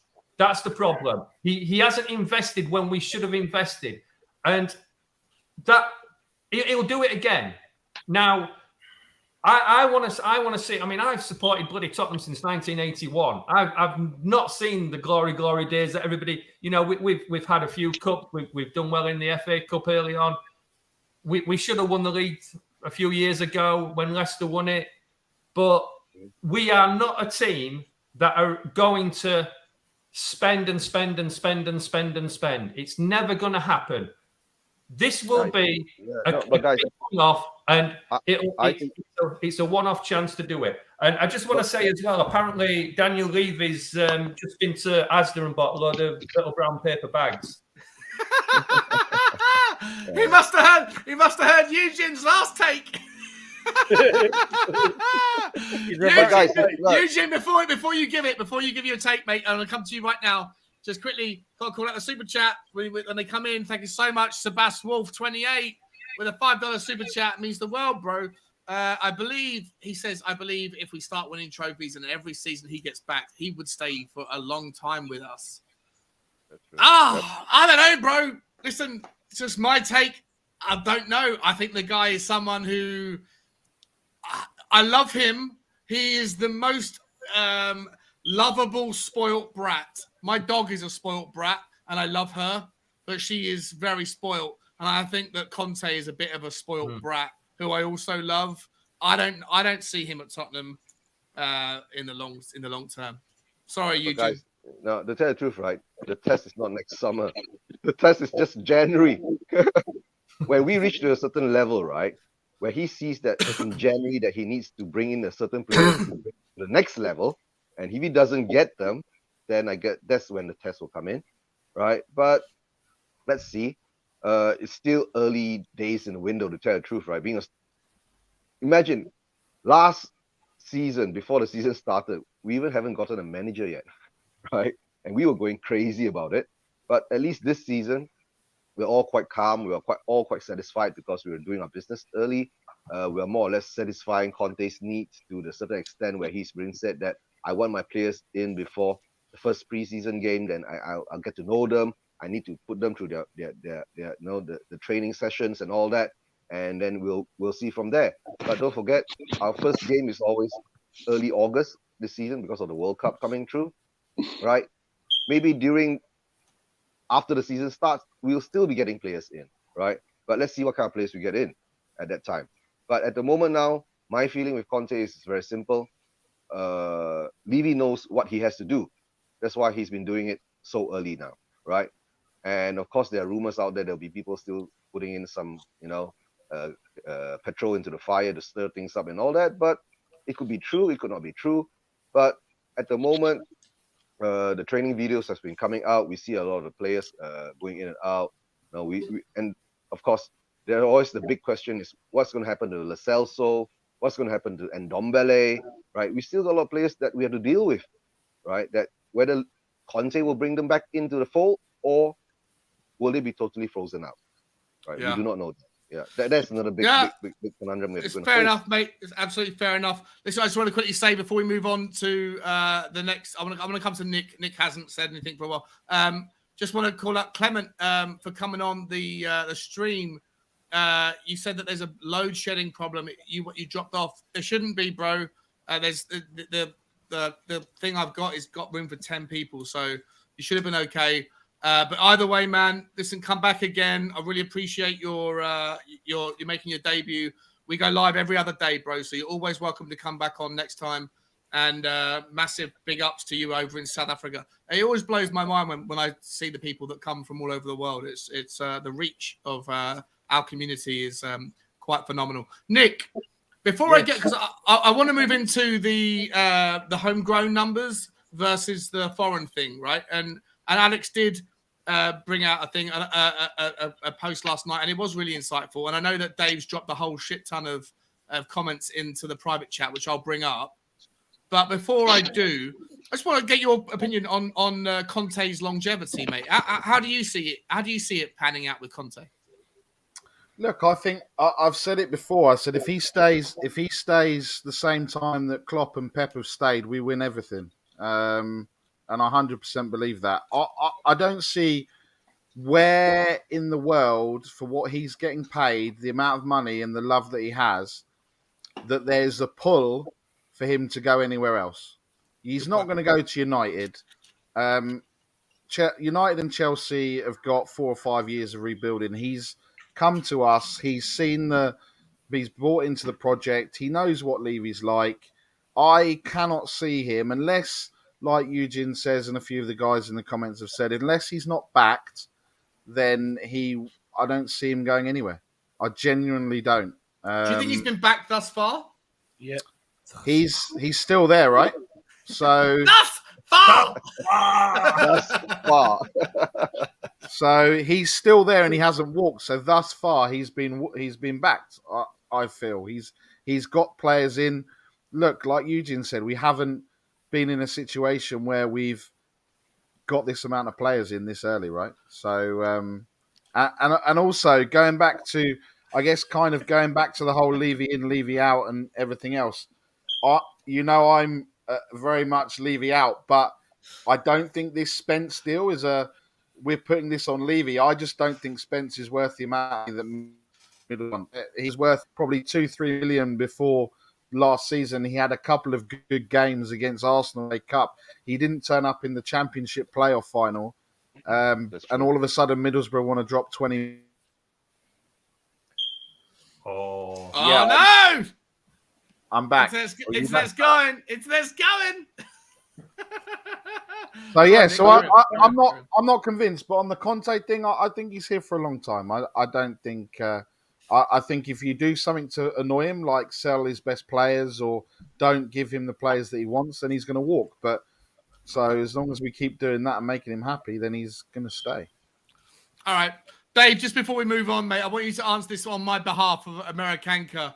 Love what you're reminding me of things I've said here, Americanka. I did say a long time ago that maybe, just maybe, he's dated a lot of clubs and now he's found his wife. And you know what? She's right. Clipped it. She's clipped you, Sean. She's clipped me. She has clipped me. I did say that. And maybe he's found his wife. And maybe I'm wrong. But listen, the reason why I'm saying the reason why I feel the way I do, Dave, is like we had a massive debate on this show a couple of weeks back, a few days ago actually, and I fell out debated. Really, it was a great debate with Kuva and with Danny Kiriakou and Bob Spur, and it was about like how do you rate the window thus far? And I was like, this was before Richarlison came in, and I was giving it a 7 out of 10 up till then. And they were thinking about, but if, there's so much time left, you can't judge it. And I understand the difference of opinion. But for me, people like Richarlison coming in don't excite me. I know you might feel differently, Dave, and I'm going to let you rant, and I'll let everybody else have a rant. You know what? Let's take before we move into the homegrown thing. That's the next segment. Before we do that, let's take this time to like kind of calibrate and get a cadence of how everyone feels about where we're at. For me, the Richarlison signing, for me, is something that offers a little bit more problems than I think other people give credit for. And as far as Conte goes, if Conte signed off on it, great. If Conte signed off on Lenglet, great. If Conte signed off on Jed Spence, if it comes in, great. But I still don't. I'm starting to drop my number. I gave my number out of 10, a 7 out of 10 before Richarlison came in, up to that point. When Richarlison came in, I dropped it to a 6 because whilst other people pulled it up from whatever their number was, I was like, I think it's going to create problems. I don't know how many games he's going to play. I don't know how many goals he's going to start. If he gets played over here one game, over here the next game, up here in the next game, then that guy doesn't have any continuity. It doesn't make sense to me, and the money doesn't make sense either. So I dropped my number down to a 6. And since then, Lenglet doesn't change my number. But if Jed Spence is the best that we're going to get after that, then I'm going to bring my number down. I think it's not a great window. How do you feel, Dave? And I'm going to come around one by one around everybody. I want to see where you're at thus far with everything that's going on. Yeah, thus far, Sean. I think, look, I did call the January transfer window a 9 out of 10. And I was proven to be right that we got in quality over quantity. And look, I think we're continuing that on this window. You look at Perisic brought into the door. World-class player. It doesn't matter whether you play him left wing back, left wing, right wing, or right wing back. He is going to be absolutely quality. Yes, he's getting on in age. But at the end of the day, everywhere he's been world-class. And he's a player that will provide quality down that left-hand side, whether it's cutting in and having shots, bending it in like Kulusevski can, whether it's crossing into the box for the likes of Kulusevski, Kane, or Sonny. I think they'll benefit a lot more from having him down that side. I think all in all, a shrewd player, a shrewd signing. But not only that, if we do get to a semi-final or a final, or we are in the running of the league, Perisic has been there and done it. So he can even help the likes of Kane, Son, Lloris going into them sort of games, how to prepare, what you need to do, how to get rid of your nerves, etc., etc. So I think with his age and experience, I think that's a very, very smart signing as well. If you look at the training regime that Conte has, if Perisic is out there doing it at 33 years of age, what's the excuse for any of the younger guys? There is no excuse.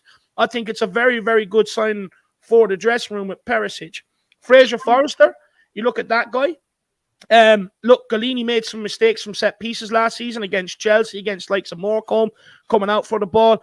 And look, he conceded some poor goal against Pacos de Ferreira as well.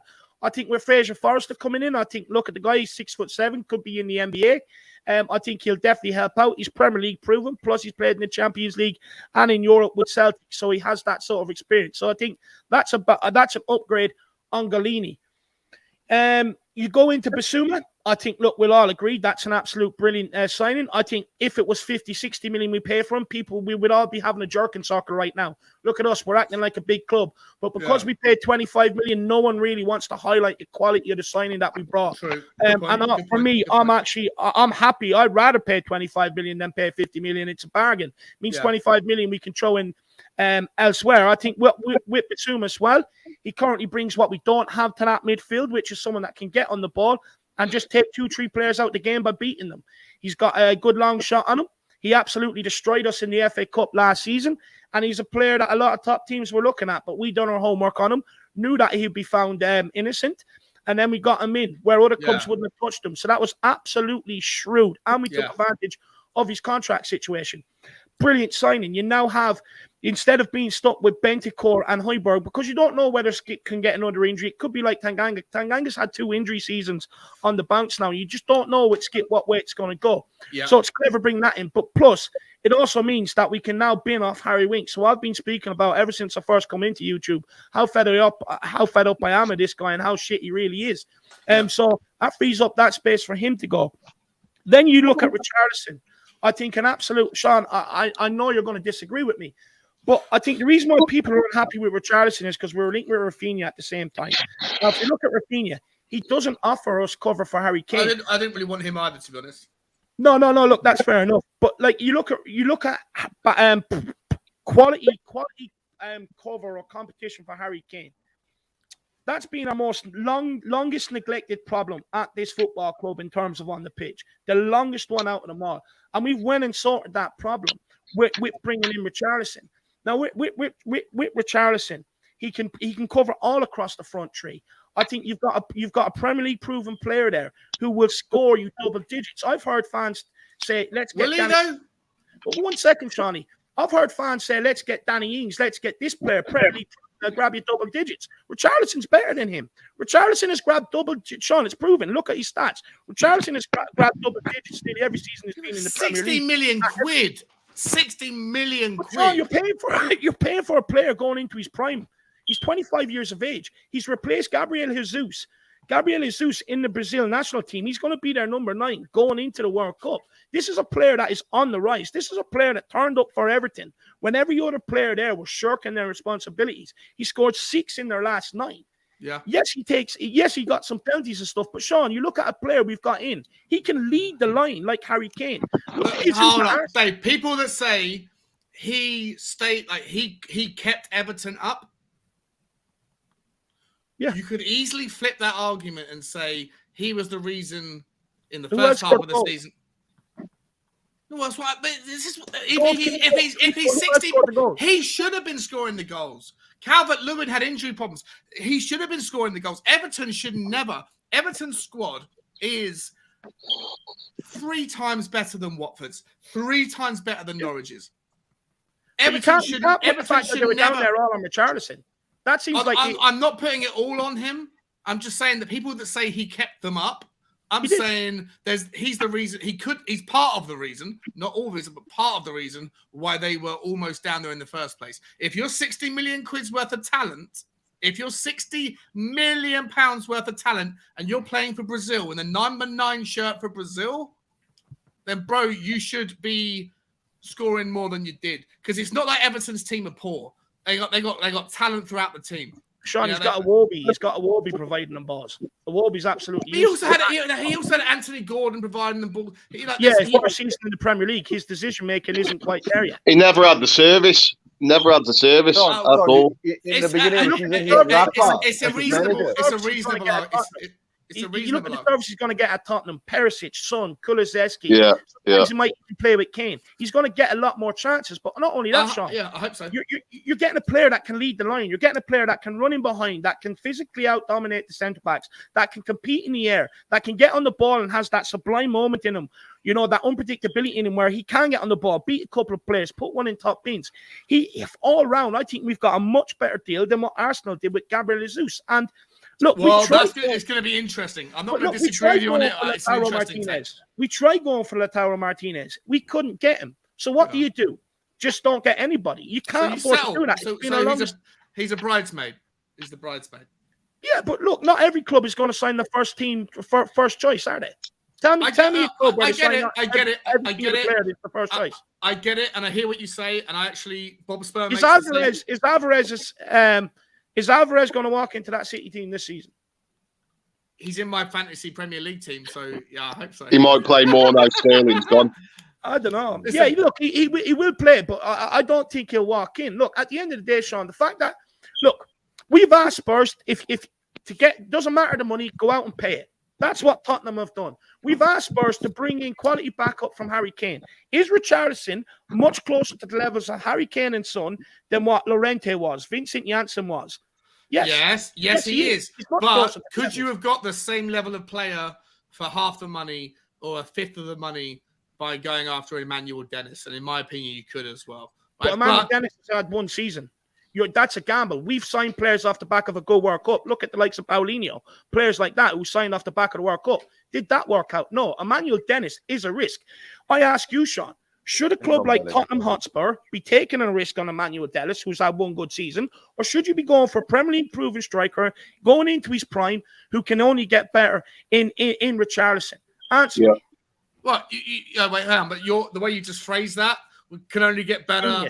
All that stuff is just speculation, right? It's not speculation. It is speculation because he could also get very much worse. Signing Emmanuel Dennis off one Premier League season is speculation. Everything is speculation, right? Even Haaland is speculation. Everything's speculation. Everything's speculation. Yeah, everything's speculation. But if you look, it's not speculation. I have time on my side. Look at Richarlison from Watford to Everton. Has he improved as a player? Yes, he has. He's continued to improve. So I have that evidence on my side. You have one season of Emmanuel Dennis. Dave, this is the argument that I'm looking to have, and we're going to continue it in 2 minutes. But Nick has to leave, so I'm going to say to Nick, mate, thank you for coming on.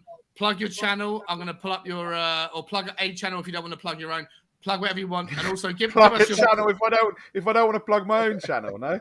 Well, you guys aren't live right now, are you? So no, we're not live, but we can still plug the channel. Okay. Well, plug your channel. I've got it in the comments. Then give your final thoughts on what we're talking about right now. Tell everyone what's happening, and then thank you so much. Okay, so you can find me not on Shelfside Spurs at the moment because we're having a bit of a break, but obviously. Things are going to happen. If you want to go back, you can see some funny clips, videos, things that we've done. You can enjoy it. Get yourself kind of like the starter for the season to come, which we'd love you to go over and do it. I guess, look, we're doing in terms of the transfer window and everything else, going on back of kind of what Dave's saying is, look, we're doing what United were kind of doing back in the Fergie era, right? We're going to teams and we're buying their best player. We're buying Basuma from Brighton. We're buying Richarlison from Everton. And it's making the squad stronger. Yes, I agree with you. 60 million for Richarlison is a lot. However, that is the price in today's market. We're not accountants. We're football fans, right? And if that's the price, that's the price. And I think, look, if we need to get away, I think, from this backup striker and this Llorente and everything else, we need someone that will play alongside Harry Kane, play alongside the front three, that will add things into games, and we need to go out and spend that money. If we'd have gone and got 45 million for Gabriel Jesus or done what City done with Haaland, look, we all know City have probably put 50 to 100 million in someone else's bank account that they've not reported to make out like, oh, everyone's losing our minds. Why have we spent more than they've spent on Haaland, on Richarlison? So look, we know that that's the way that the kind of things work. But guys, it's been a pleasure. Love you, Nick. Love you, man. Good to be back. I will go and have a shave and a haircut because I look like Bob's dad, as he said. I will see you guys soon. Pleasure to be on. Cheers, mate. Love you, man. Take care. See you Guys, get over to the Shelfside Spurs. The link is in the comments.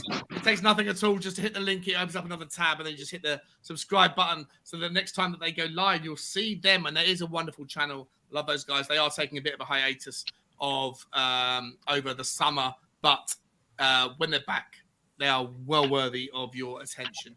So we're going to add a couple more people into the stream. Thank you so much, Nick. And now we've got Bob Spur and bringing back Cooper as well. Bobby, how you doing, my friend? All good, mate. All good. Listening to you wonderful selves. Nice to meet you, Soren. Yeah, nice to see you with clothes on, Phil. Big up, mate. Eugene and Cooper as always.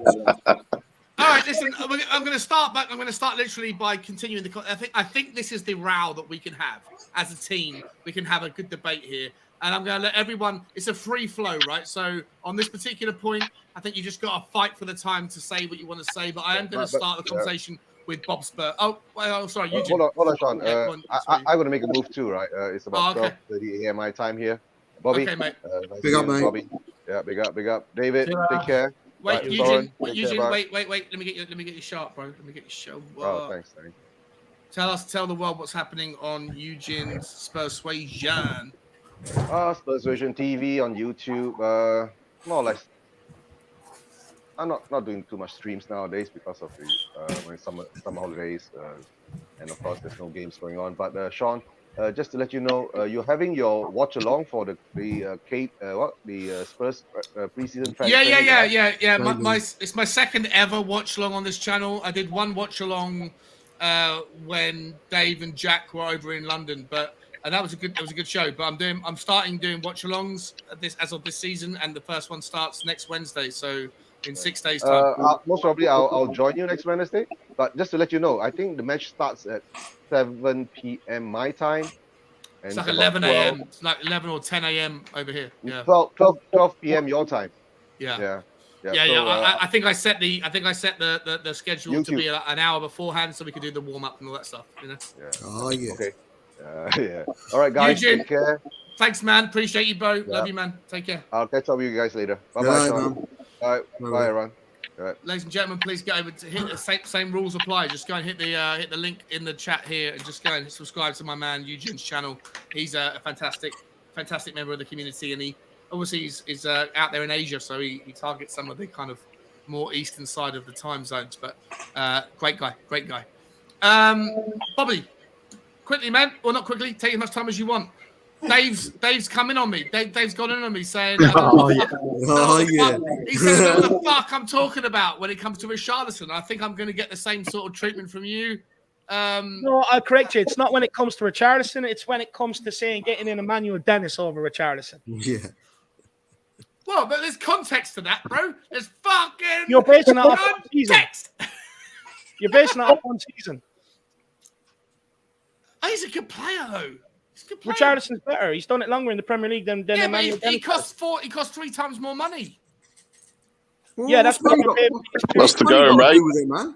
What's money got? You know what my views are with regards to Lenick finally spending a bit of money? About fucking time. 22 years down the line. It's not about, okay, I'll rephrase that. It's not about spending the money. We've always spent money. It's about doing the due diligence and getting the right players in.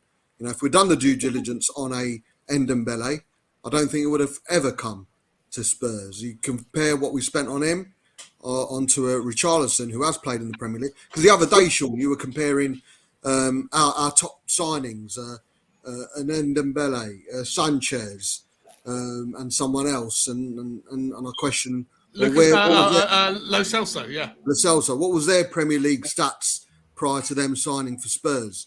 0. Fuck all, yeah. So I think with regard to Richarlison, everyone's got their own opinion. Everyone's entitled to their opinion. My opinion is, if you question Richarlison, you're fucking wrong. No, I'm joking. It's Richarlison, I believe, will surprise quite a few. You're not the only one, Sean. There's quite a few people out there who wonder if he's going to be a I hope I'm wrong on it. I hope I'm wrong on it.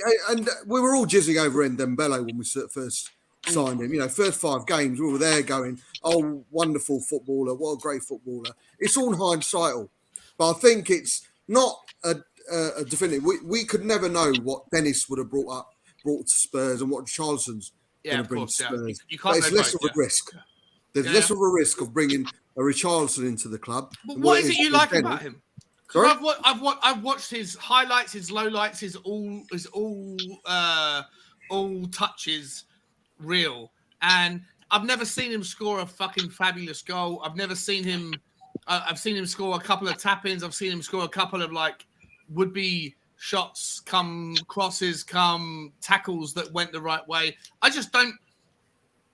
put aside the money, I just don't see what it is that he's that good at. I don't see it. I'm sorry, I just don't see it. Some people do. Some people see what he brings. Some people see the flexibility. Some people do see he has got a shot on him. Some people do see that he is a first choice for the Brazil national team. Some people do see he's a massive name in Brazil. Some people see that he has got a bit of shithousery with him that only Romero, to a certain extent, brings to the team right now. Some people do see that he's 25 and he's probably about to reach his peak. Some people do see the fact he's got 5 years of consistent first team starts in the Premier League. Some people do see the fact that he turned around towards the end of the season and said, I'm going to save Everton from beating the drop. And he saved Everton from beating the trot. Listen, some people didn't see him say, I'm responsible for not scoring enough goals in the first half of the season. Hold on, let me finish. We wanted £150 million for a player who helped us finish 7th in the league. Who? No, it's all about context, isn't it? Who? It's all about context. Who?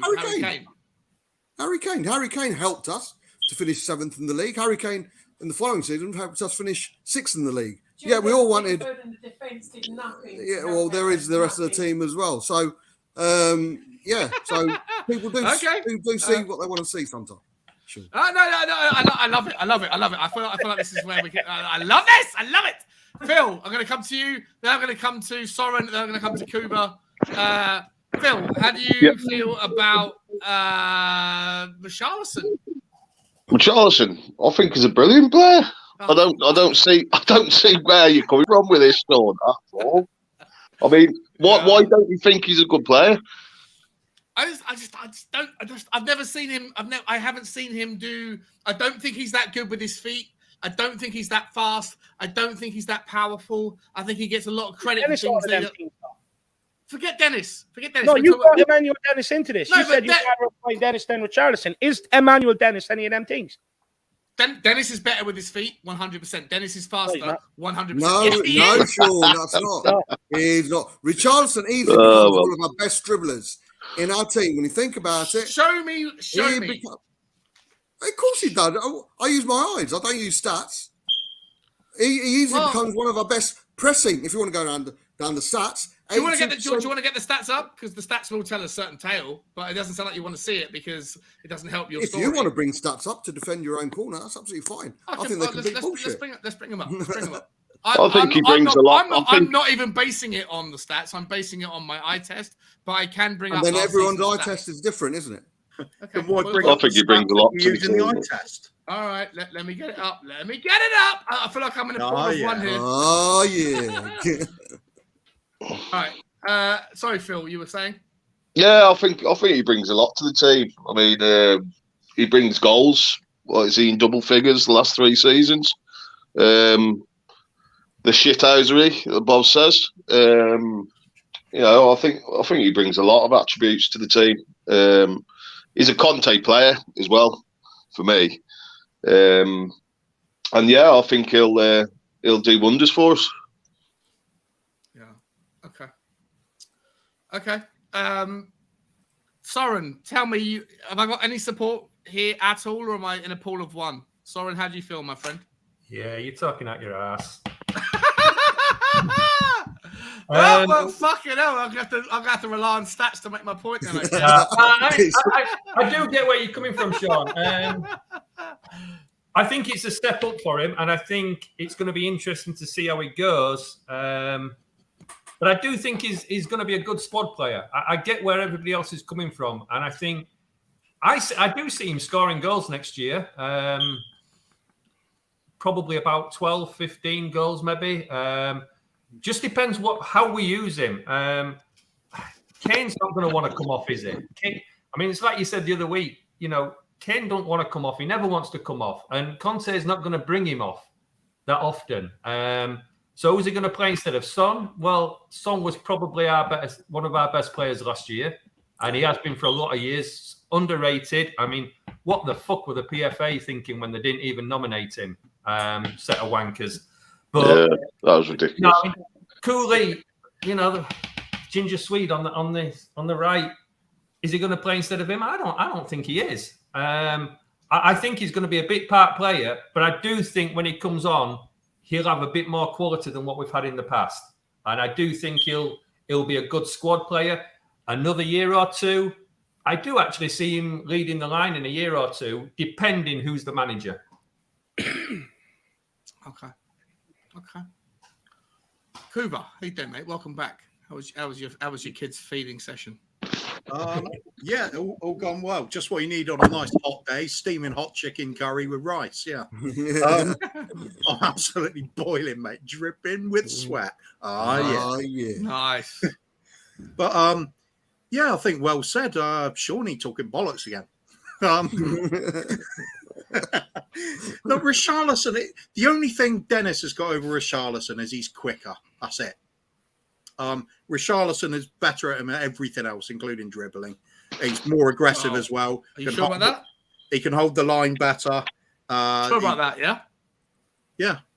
Okay. We're going to find out once I can get these stats up. Yeah. Again, you can use stats like, well, how many goals did Dennis score last season? Didn't keep Watford up. Dennis scored more goals from open play than Richarlison did. The thing is, though, with Richarlison, when Rafa Benitez left and Frank Lampard came in, his goal tallies really picked up. So playing in that defensive system under Rafa Benitez really did not suit him. But when Lampard came in and gave everything a bit more license to go forward, look at the goal return he got towards the end of the season. And he's a major part of why everything stayed up. Did Emmanuel Dennis keep Watford up? No. Well, that's the thing, isn't it, Dave? A lot of comparisons were made between Jesus, Rafinha, and Richarlison. And I mean, fuck all. You're comparing two players who played under Pep, Bielsa, and not give a shit kind of mindset, and Jesus in a team who scored goal for fun. Again, with a player who played under Rafa, Ancelotti wasn't the most attack-minded. And then as soon as a attack-minded manager came in, i.e. Lampard, he ends up scoring goals after goals and assisting a few as well. So, means hence the reason why, you know what I say, I love Will, and I'll always go to Will when it comes to stats. But if I'm looking at a player who's coming to my team, I look at what he's done on the pitch, man, rather than what it is. Because, the melee stats were absolutely brilliant. Luke's stats were amazing. Sanchez's stats were out of this world. Lo Celso's stats were brilliant. It means fuck all. Absolutely means nothing what he's going to do at Spurs. But as well, look at Emmanuel Dennis's stats. He didn't score since he only scored 2 since the 28th of December. So when it really mattered most, Emmanuel Dennis went hiding. Richarlison turned up once the change of manager happened. Emmanuel Dennis done fuck all since December. He scored 2 goals. Richarlison scored 6 in his last line and helped everything stay up. He was playing under Rafa Benitez most of the season, all season long. And I agree with Bob. You look at people praising Gabriel Jesus. At the end of the day, Jesus will not be able to lead the line like Richarlison can. If you're looking at a player to lead that line on his own without a Harry Kane, Richarlison is more likely to do it than a Gabriel Jesus or an Emmanuel Dennis. Plus, Richarlison has, I think he can assist our players more than a Jesus or a Dennis because they're getting behind and they're sort of, on the shoulder strikers. Whereas Richarlison doesn't need, he can do that, but it's not the only part to his games. He doesn't need other people to feed him the whole time. Whereas Emmanuel Dennis and Gabriel Jesus did. Richarlison has just I think he's a few goals off Gabriel Jesus does for Man City. And Man City's played in a team that scores goals for fun.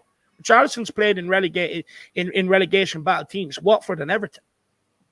Yeah, but the thing is with Richarlison, Dave, his SFOW is 2.6% lower than what Dennis's was, or something like that. Shot from my Dennis hasn't scored since the 28th of December. That's the last part of the season. He never turned up for Watford whatsoever, and he was in the majority of the squads. I think he missed 4 squads between that period. Here we go, guys. Here we go. Look, I finally got figured out. I just want to say, before you go into these stats, they mean absolutely nothing to me because when I look at Emmanuel Dennis, he didn't turn up from the 28th of December onwards for Watford. Richarlison, once they changed manager from from getting rid of that idiot Rafa Benitez and bringing in more managers that wanted to try and get forward a bit more. Richarlison turned up and scored the goals. So for me, a lot of these stats. Wait. So what you're saying is you're dismissing the time when Richarlison didn't play very well because it was under Rafa Benitez. You're dismissing that. He played well in terms of what he was asked to do. You're dismissing what happened. No, you're putting words in my mouth, Shawnee. Did you hear me say I'm dismissing that? Yes. No, you didn't. I said I'm not listening to the stats don't mean anything to me. I didn't say I was dismissing what Richarlison done in the early part of the season. Well, that didn't come out my mouth. I am paraphrasing you, bro. I'm paraphrasing you.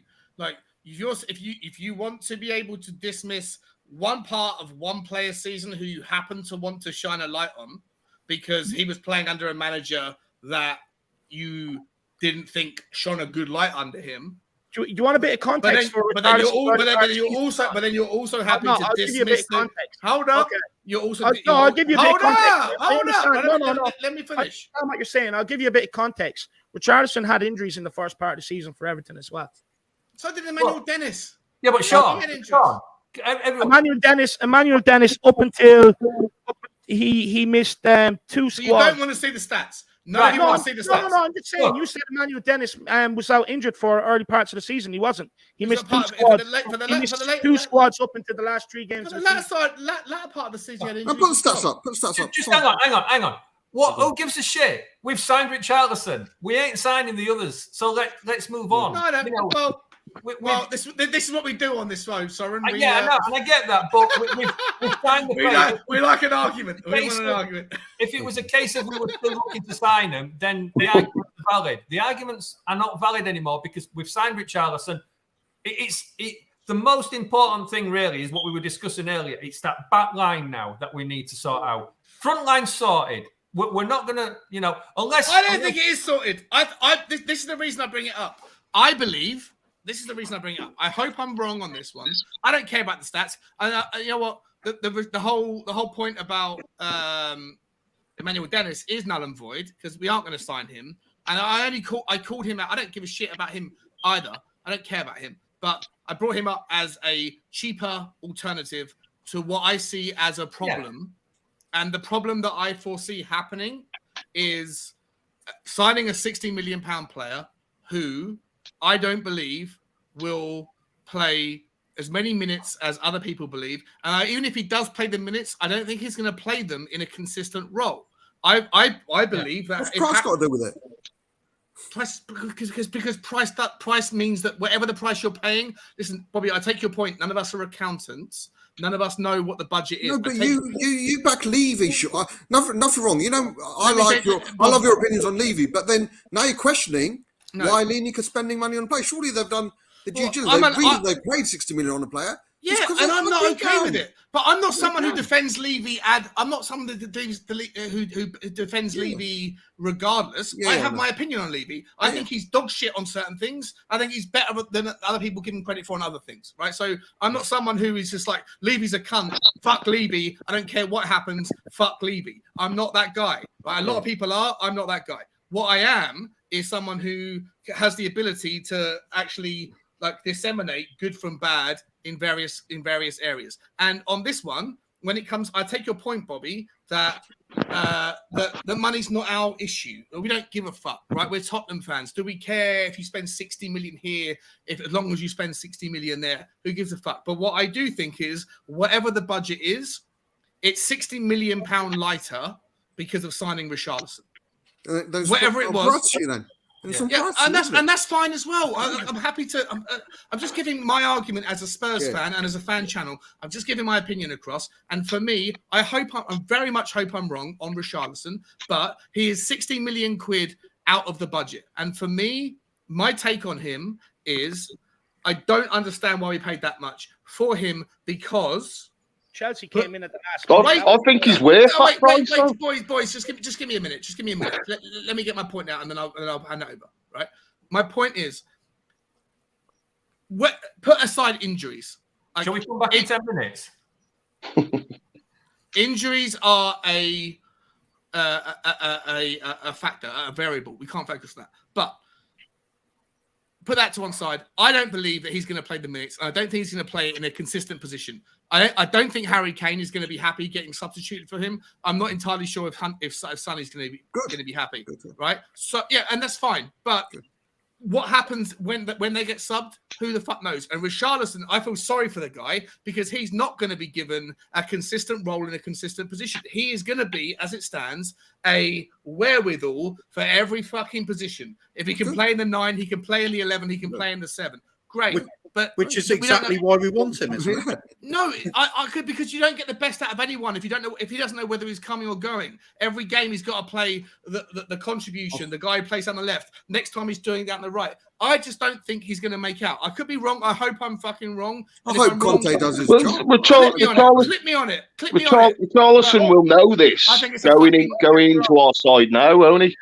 He would have known this beforehand. You know, look off.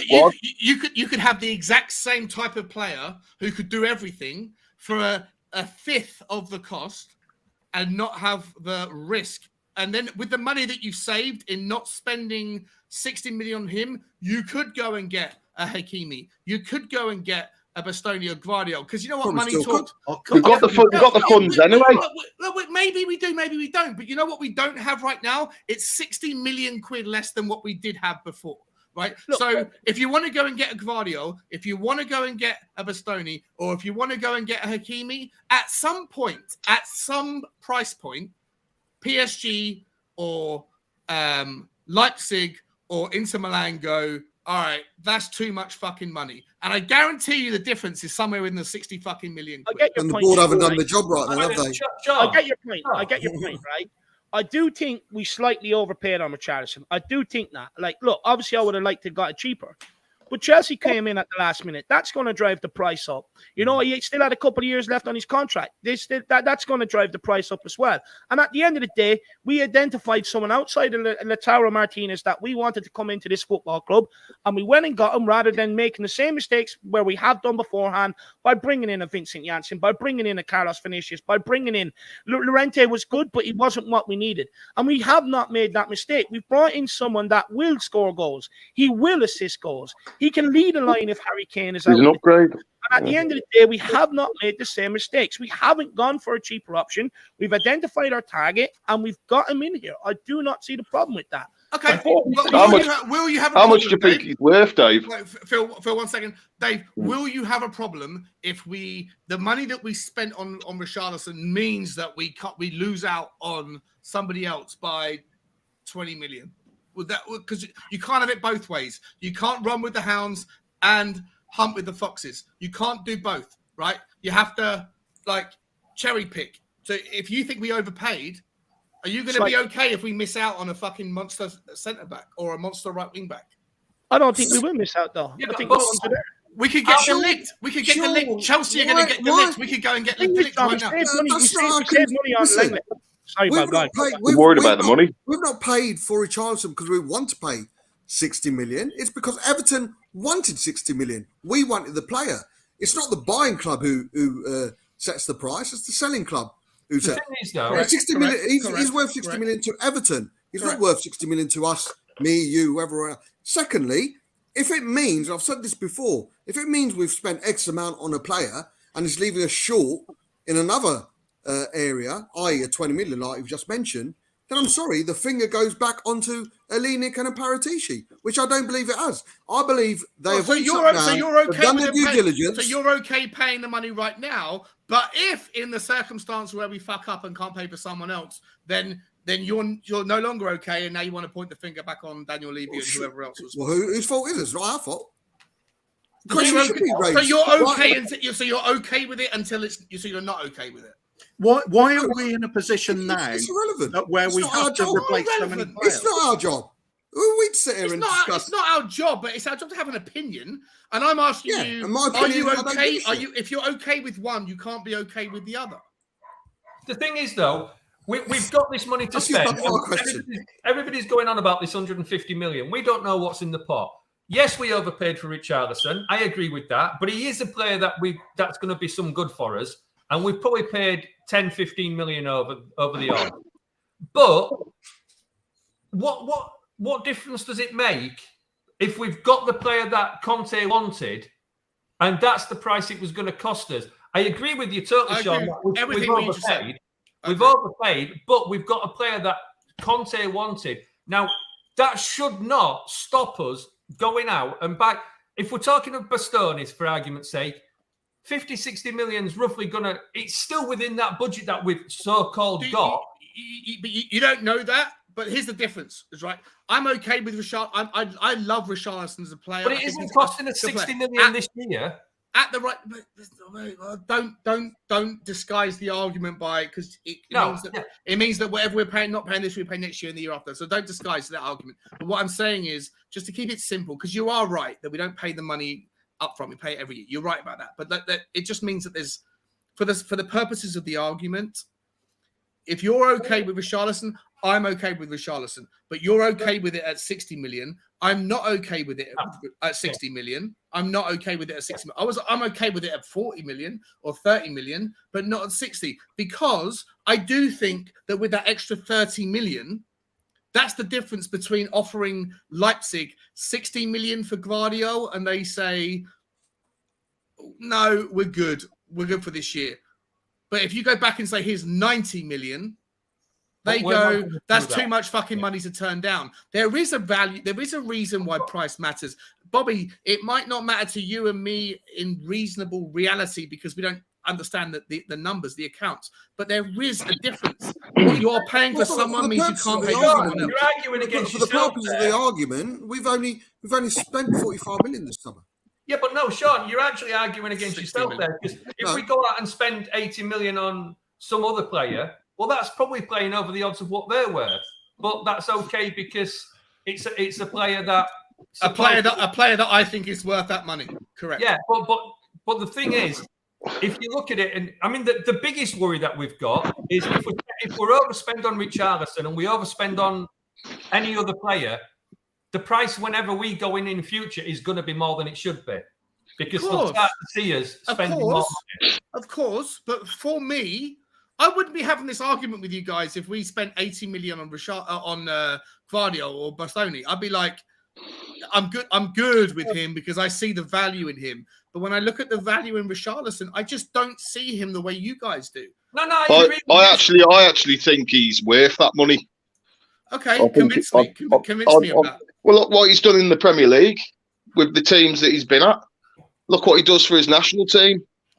How many games do you think he's going to play next season? Well, Barcelona wanted him for 80 million, something like that, 90 million last season.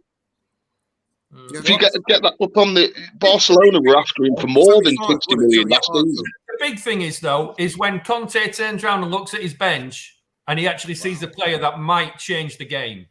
The thing is, if we want to get to that next level, we got to have players like that in our squad.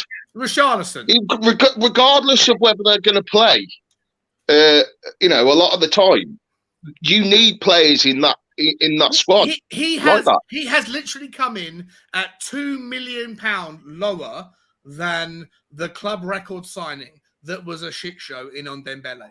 Yeah, but we don't know how well he's going to do this season, do you? We don't. We don't know.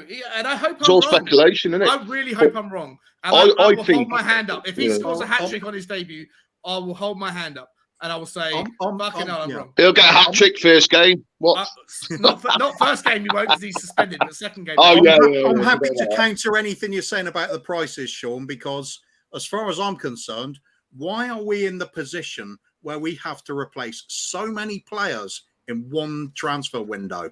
Yeah. This is a long-term problem that has been created by poor investment, not by the amount being put in, but the fact it's been squandered on substandard players and squad fillers. Now we're at a point where we have to get players in that do the job, such as Richarlison. If it means we do not have enough money for another player that we need in another position, that is on Levy because we're in this position now. Exactly. Okay. So you're comfortable. So you're positioning yourself right now in a world where you're okay with Levy spending money, but if it doesn't work out, that's also on Levy. So you're removing yourself and your opinion from I'm saying I'm glad he's spending money.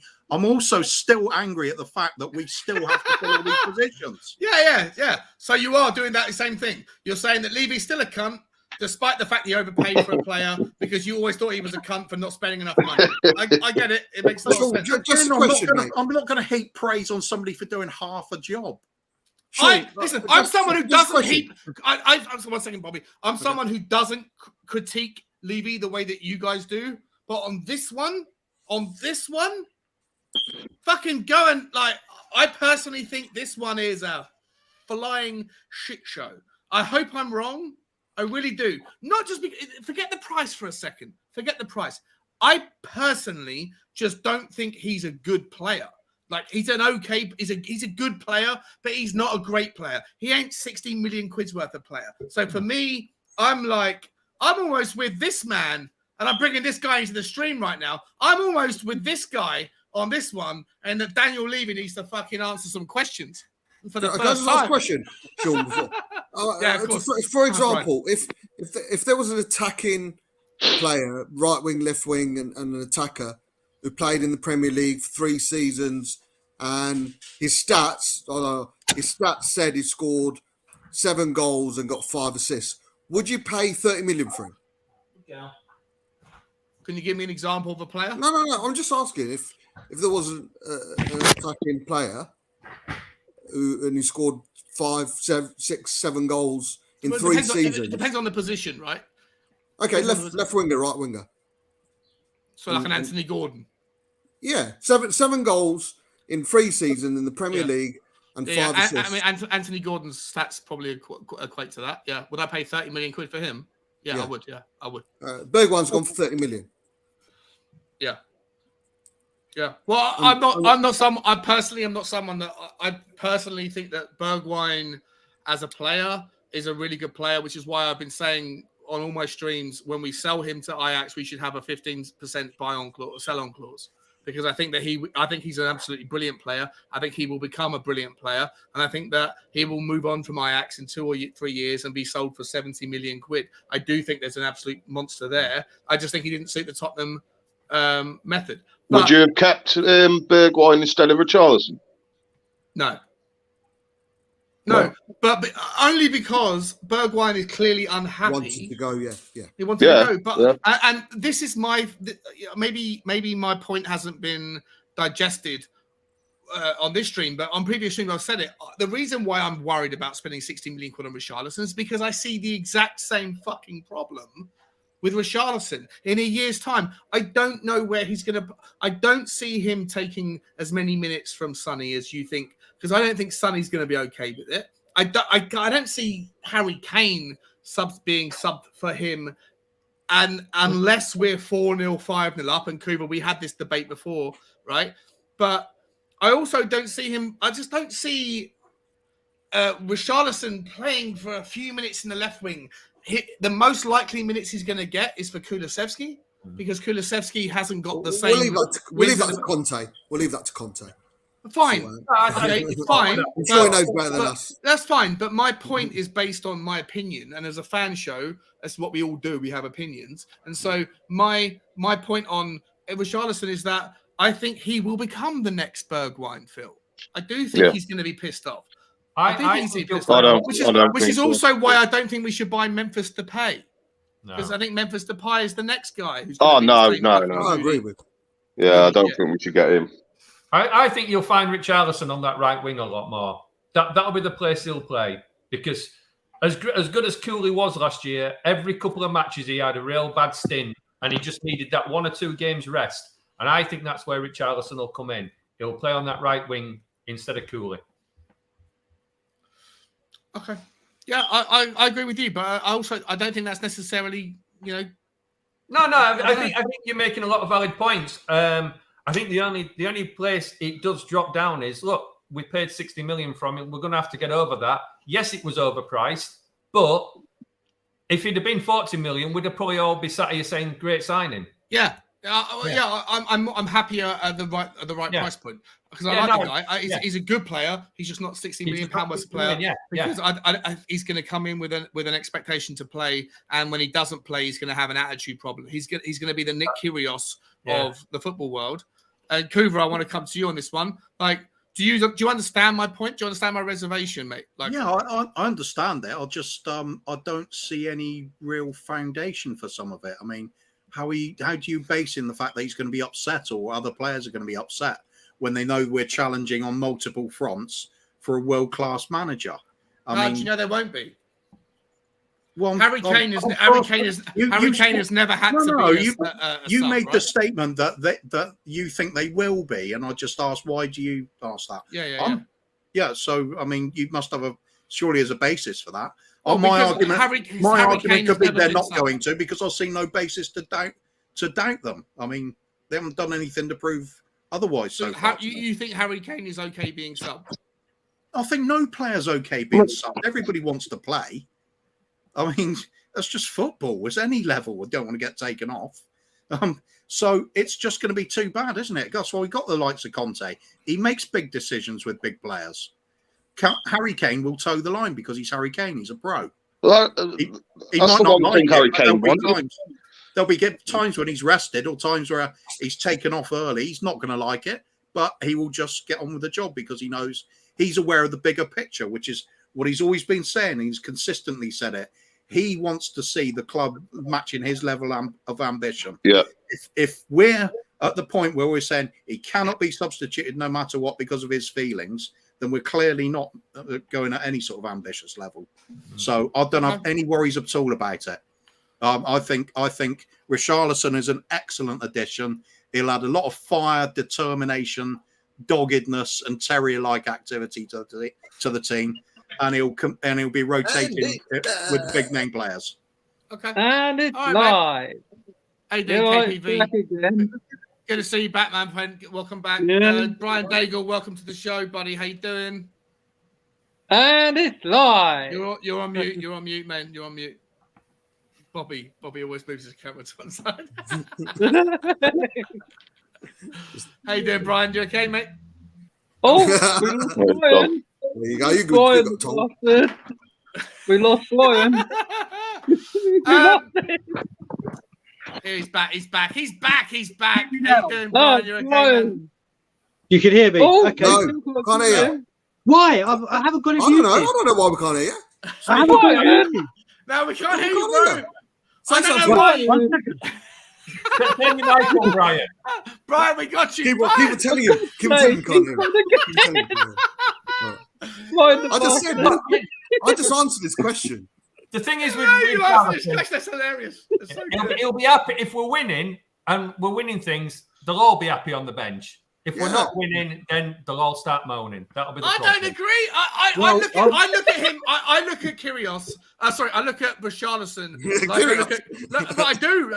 I think he's the Kyrgios of the football world. I think he is someone. We've got someone else coming in now. Some different person. Welcome to the show, Alex THFC. How you doing, bro? Great show, Alex. Last Big night. up, Alex. Yeah, man. I loved your show last night, bro. I loved your show. Mate. And you know what, Alex, you've come in at the right point because I've been putting off talking about this homegrown thing. And I listened to your show last night for an hour when I was going to sleep, and it was brilliant. And you did make me suddenly go, oh shit, maybe there is a homegrown problem. So we're going to talk about that, bro.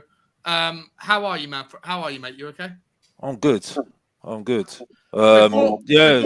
we talk about the homegrown shit, do you want to give us your opinion on the whole Richarlison thing? Because I feel like I'm in like a pool of one here. Everybody else is super confident and keen on Richarlison. I'm just not. I think it's going to create a lot of problems. But he's okay. He's okay. Oh, he's more than okay.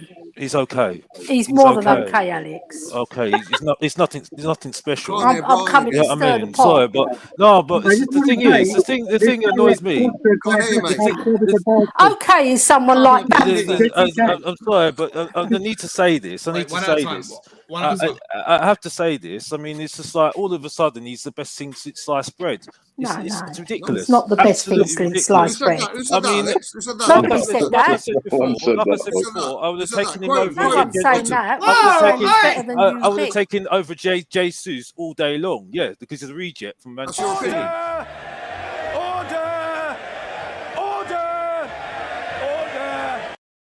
Boys, one at a time. Boys and girls, one at a time. Please. Alex, go. Yeah, it's just he's a reject from Manchester City, Jesus. So really, to be honest with you, it's good he's gone to Arsenal. But like I said, they're not our rivals anymore. West Ham are more our rivals. That's it, simple as that. I've said that already. I'm repeating myself. But I mean, he's okay. He's okay. Yeah, I'll give him credit that he helped Everton out of a bad situation, and he's done it twice with Watford as well. He looks good, that's cool.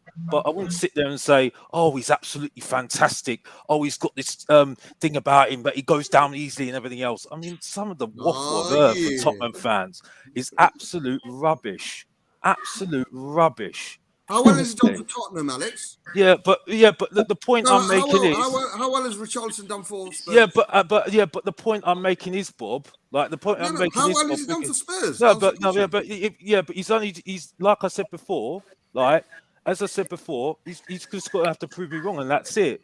Like I said, strikers have come to Tottenham and failed, absolutely failed.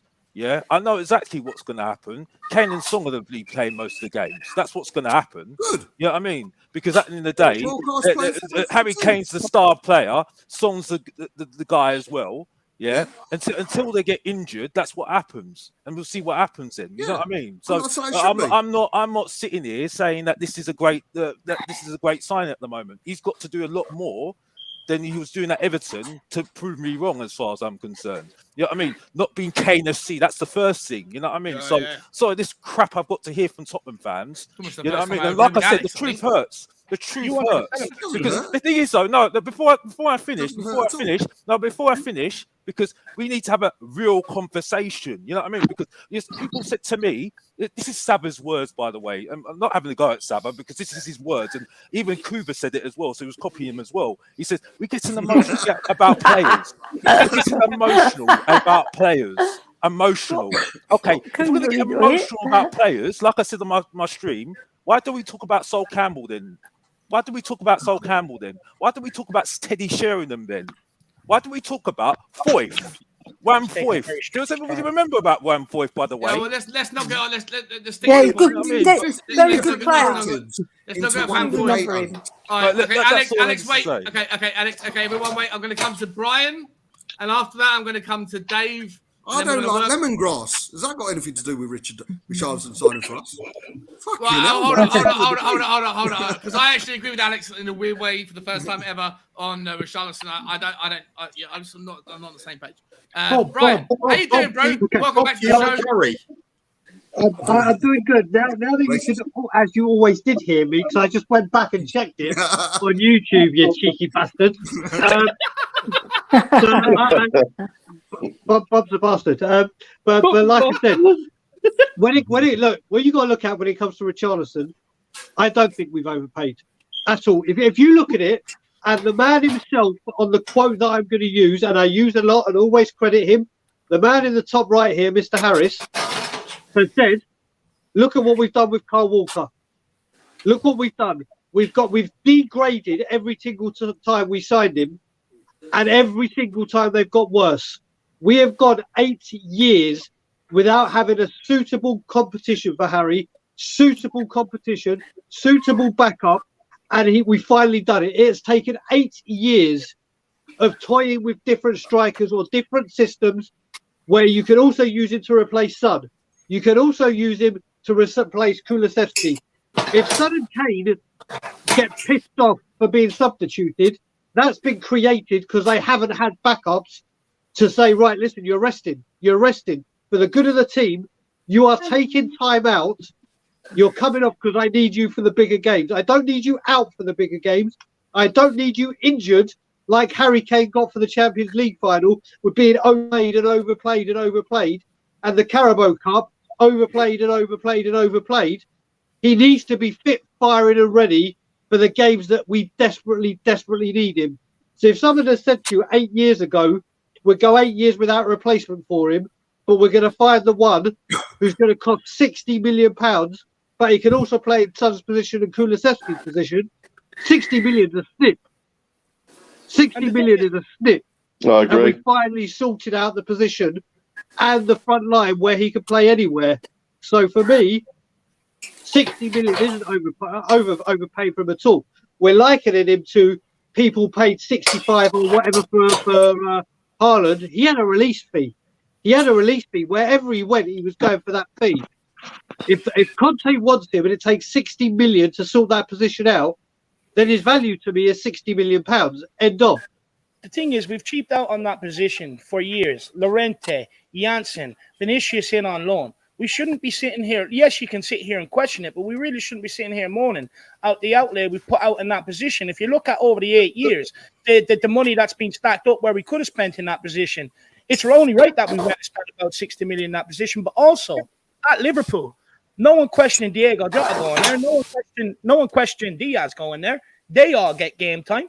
They all get a lot of game time for Liverpool. And at the end of the day, there's reasons why Man City and Liverpool are going for quadruples more season, because they have players that can drop out and other players of quality that can drop in.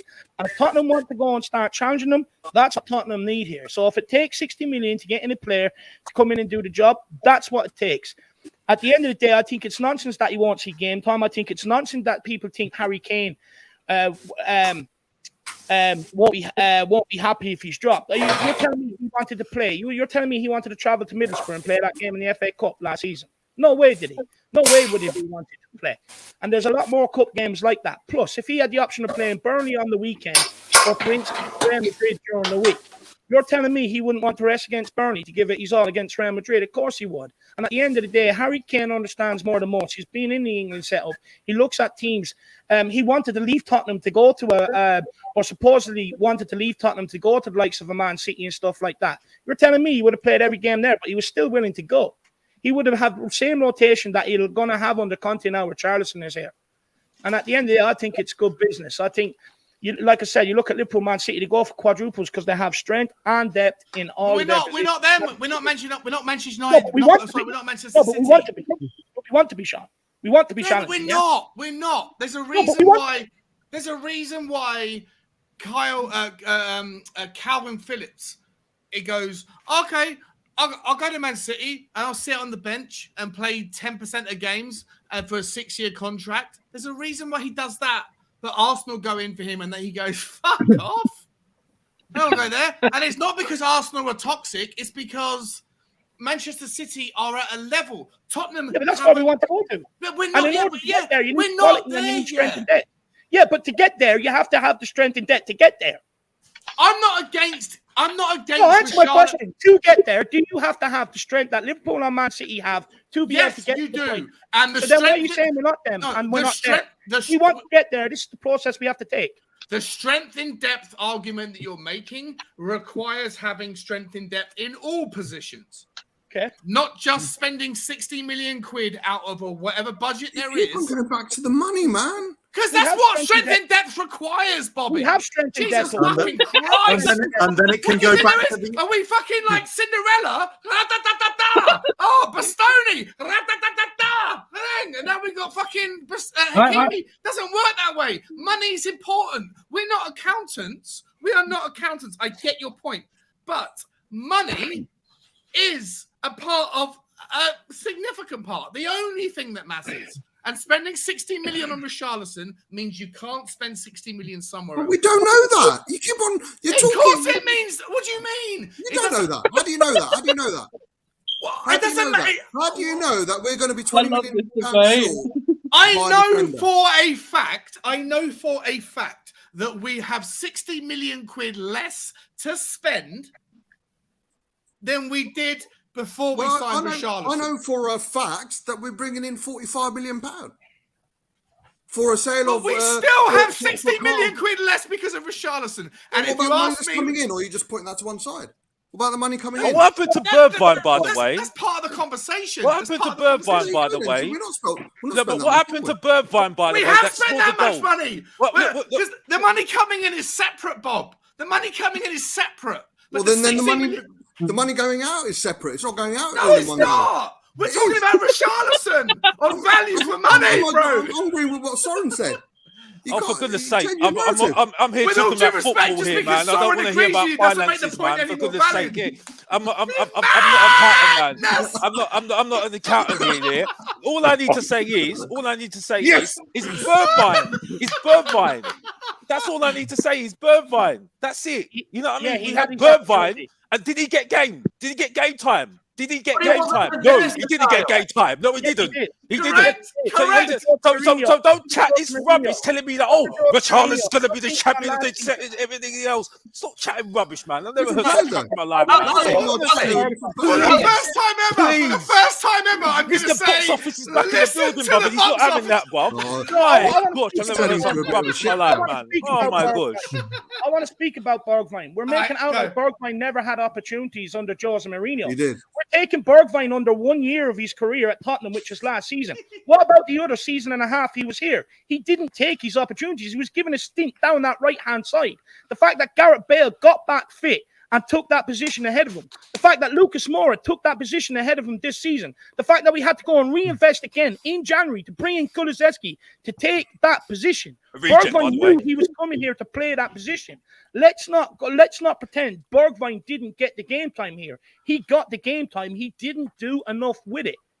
He got the game time against Leeds. And with Mourinho's game, I'll tell you that for a fact. I think we could go over that, but we can't do it for copyright reasons, can we? And look what happened there. He got benched after it, bruv. That's what happened. You know what I mean? Look what happened after Leicester City. He did well. He actually won the game for us. Got benched after it, bruv. West Ham, Carabao Cup. Banter the team out the building, bruv. The team out the building, bruv. What happened? He got benched after it, bruv. So don't chat that crap to me, bruv. What about Ndombele? Ndombele had a few good games. Oh, bruv. I'm telling you, it's like crap in my life, bruv. Alex won Ndombele. It's like a violin, bruv, man. One at a time. Alex wants Ndombele to stay as well. Bobby, how about you got some time, bro? It's your space. How do you want to react? What, to which one? Which fucking comment? I'm trying to give everyone in the 9 square some time. So Dave knows what I felt about Bergwijn. I rated him. I think there's a play with him. And I do believe when he goes to Ajax, he's going to smash it out of the park. Yes. He did get minutes at Spurs, but I can't be a hypocrite. I can't say Antonio Conte is the best thing to happen to Spurs managerial-wise under this stewardship of Lenglet, and then question him why he didn't play Bergwijn. The guy played Lucas ahead of Bergwijn. There's obviously something wrong with his mental state, his attitude, his ability to take a chance. The same can be said about Lucas. Lucas got his chance at home against Leicester when Kulusevski was rested. Fucking hell, 55 minutes, he did fuck all. Kulusevski came on and took the chance and was in the running for man of the match. That's how you take advantage. Just like Bale did ahead of Bergwijn. Bergwijn is a whole different entity, a whole different person when it comes to Richarlison. I can't compare what's going to happen with a Richarlison if it's going to be anywhere near as similar to a Bergwijn. But if we are going by the odd great game... Do you think Richarlison is as selfish as... Do you think Richarlison is as head down and as selfish as Bergwijn is? Listen, it's all about opinions, isn't it? For me, Richarlison's going to knock out the park. I think he's going to get 15 goals minimum and 5 assists. I've put £100 bet on with it for that. And, and the winner will all go towards NHS. But, if you are talking about a player's had a good game, let's all sit and make a case for Ndombele. He had a great game away to Newcastle. Okay. Apparently, I was in a coma, but he had a good game at home against Liverpool. And he's Bobby, let's fight Ndombele's corner. Come on, man. Bobby, it's an interesting point. It's an interesting point because I'm not sure if you're saying that in jest, but there are people that think that Ndombele deserves a second chance. So I'm going to take that point and just park it for a second. Let's finish off on the Bergwijn point versus the Richarlison point. Soren, I want to give you some... Shawnee, very quickly, I do have to go off now. Made the food earlier, we got to eat it now. Did you get that right with it? Okay. Yeah, that one. Cheers, okay, Cooper. Right. Take care, bro. We'll probably still be on at 9 o'clock, mate. Don't worry. Yeah, I'll probably get back in time for more of the argument. Yeah. Right, see you later. Come back, bro. Just to jump on the Bergwijn bit. Yeah, he's done well when he's come on as a sub. He's not had a great 90 minutes for us, though. He's not when he's played full 90 minutes, he's been poor. He's come on and he's been like a Solskjaer for Man United. He's come on, he's done really well for that 5-10 minutes. He's come on, he's scored a couple of goals. He then gets a chance and he's shit. Now, he is a good player. He is. There is a player in there. But for some reason, the managers haven't rated him enough to play him. So there's a reason for that, whether it's his training, his attitude, or what, I don't know. But the player wanted to go, so he's gone. Full stop. Okay. Yeah, I agree. I want to come to Dave next, but I want to come to Brian Daigle first quickly because Daigelatron. Daigelatron. What's your take on? Listen, is there any?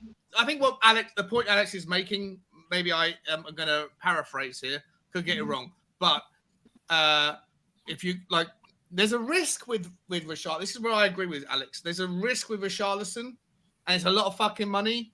And you could look at Bergwijn and say, good player, wasn't given enough time or whatever. I'm not suggesting the two should be looked at side by side. I'm not suggesting that. I've got different reasons to be worried about the transfer than Alex has. But is it fair to say that Richarlison is, there's a risk there? What's he going to be like as a player, Daigle, when he doesn't get played? If he doesn't get played? Or if he doesn't get the minutes he wants? Is he going to be a team player, or is he going to be a bit of a sulky walkie? A sulky walkie. A sulky walkie. I just made that phrase up on the. you got to look at it. And listen, he hasn't been substituted because he comes in as I said it on Bob's show when I said I would get pissed off if I was getting substituted for Solomon Rondon. If I was getting substituted at Everton for Solomon Rondon, I would get pissed off. What you got to remember as well, we're bringing in a player that has scored 10 Premier League goals in a shit Everton team. 9 from outfield play, 14. Okay, but it's still those goals, and that was at a shit Everton team. He did well in a shit Watford team, but what we do know is he can do it in the Premiership, rather than spending 60 million on someone from Spain, France, who may not cut it in the Premiership, who may not settle into the English Premier League, and we know he's fit for Premier League. Whether you say 10 goals isn't good enough, I look at it and say, if you done it for 16 million quid, it's not good enough. But Brian, bear with 1 second, just so I call this one out before I put it down. Polarized, I really appreciate the super chat, but for what it's worth, bro, if what you're saying is that none of us can ever have an opinion that's different to Paratici, then we might as well all pack up and go home as content creators, because we might as well just sit there and just agree on whatever Paratici or whoever else has done. That's not the point of content. I love you, Polarized. What's the problem with agreeing what Paratici has done, though? What's that, mate? What's the problem with agreeing what Paratici has done? Well, I don't agree with it. No, but you're saying, like, if we're all here to agree with what Paratici has done, may as well pack up and go home. What's wrong with agreeing with? Some people agree with what Paratici has done. And that's fine. That's absolutely fine. There's nothing wrong, but this is the point, right? We're in the summer transfer window. Before we have more games to analyze, all we have in the summer is transfer activity to analyze. Yeah, I'm not someone who particularly agrees with Richarlison at that price point. If he came in as a free transfer, I'd be all like, fucking Paratici, well done. At 20 million, well done. At 30 million, good value. At 40 million, I'm like, well, okay, I can see the argument. At 50 million, I'm starting to go, I don't know. At 60 million, I'm thinking big fat fucking waste of money, in my opinion. So what you got to remember as well, Sean, with this is it's 50 million plus add-ons. We don't know what those add-ons are or when they trigger. So at the moment, it's 50 mil. Okay. That's what we need to. At the moment, I still don't agree with it. But what you've got to look at as well is where people say, "Oh, you only got 10 goals in a struggling Everton team." I look at it more as if he'd scored those 10 goals in a Tottenham shirt, we might be talking about third, not fourth. You don't know what's going to happen, and like I said, when I understand that. I understand the variables. I get it. So for me, listen, him coming on, I'm delighted he's here. I really am. I wasn't to start off with, but the more and more I was talking with Simeon, and the more and more, obviously, Bob, I get this transfer. I really, really do. We can all talk about the value and stuff, but like I was saying before, we've got 8 years with mismanagement or the manager or the board bringing in the wrong players for this position. If it's going to take 60 million to solve it and across the whole front line, then I'm happy.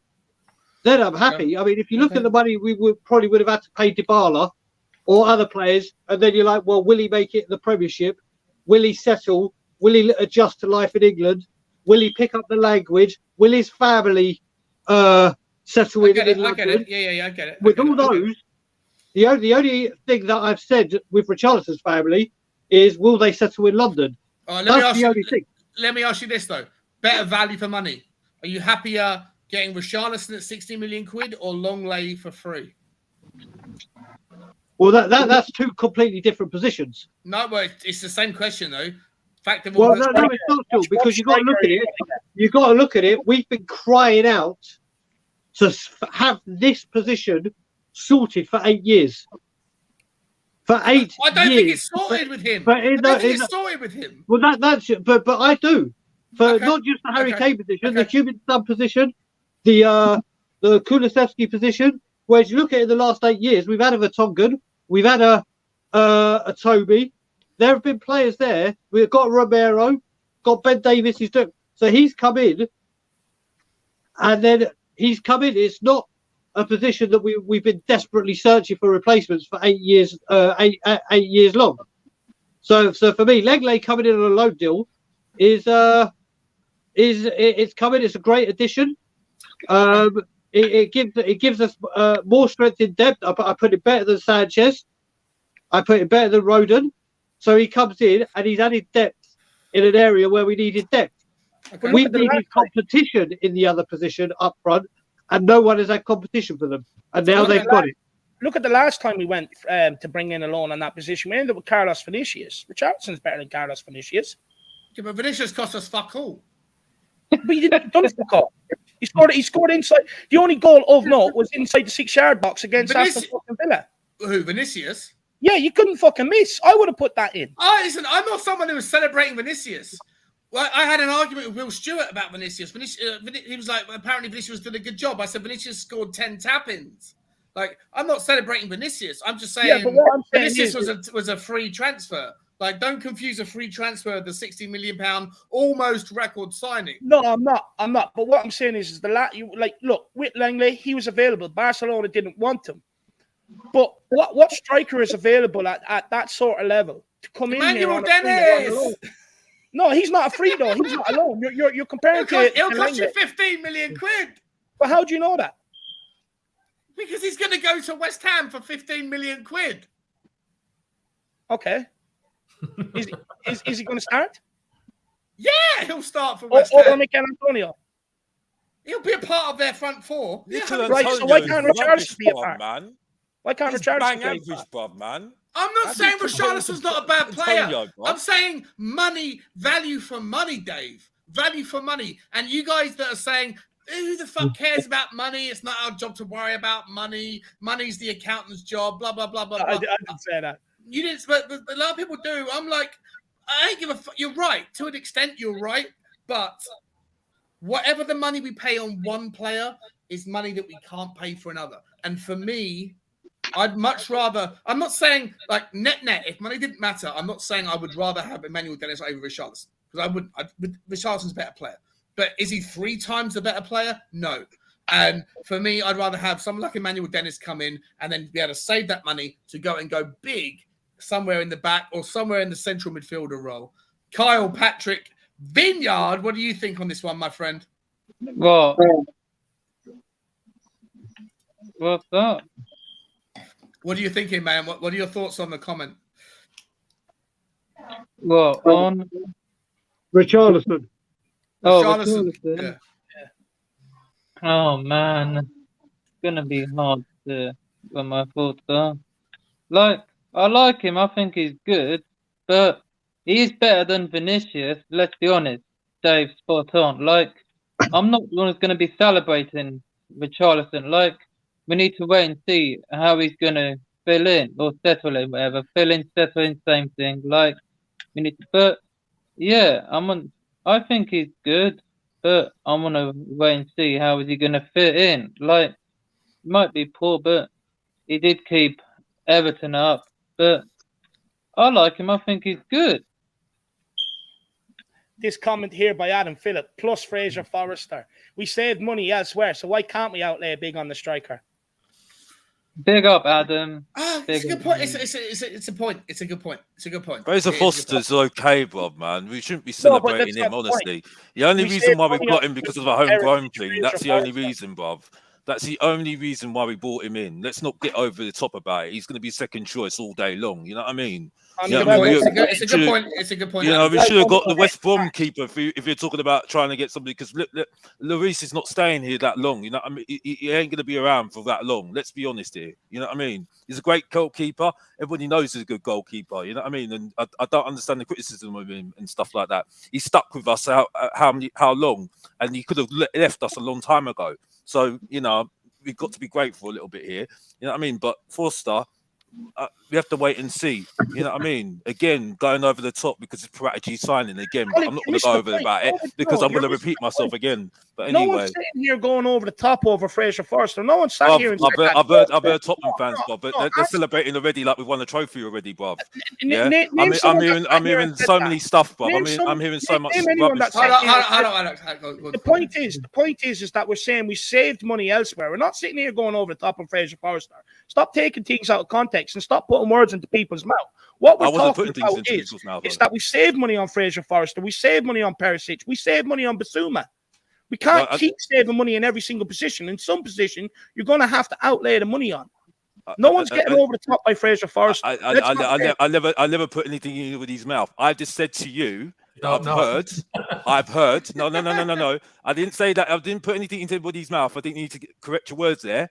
Never said that. He's paraphrasing. All I've said is I've heard from a lot of Tottenham fans that are bigging themselves up since we've got the Champions League going on, saying, "Oh, we're going to do this, we're going to do that, we're going to do this."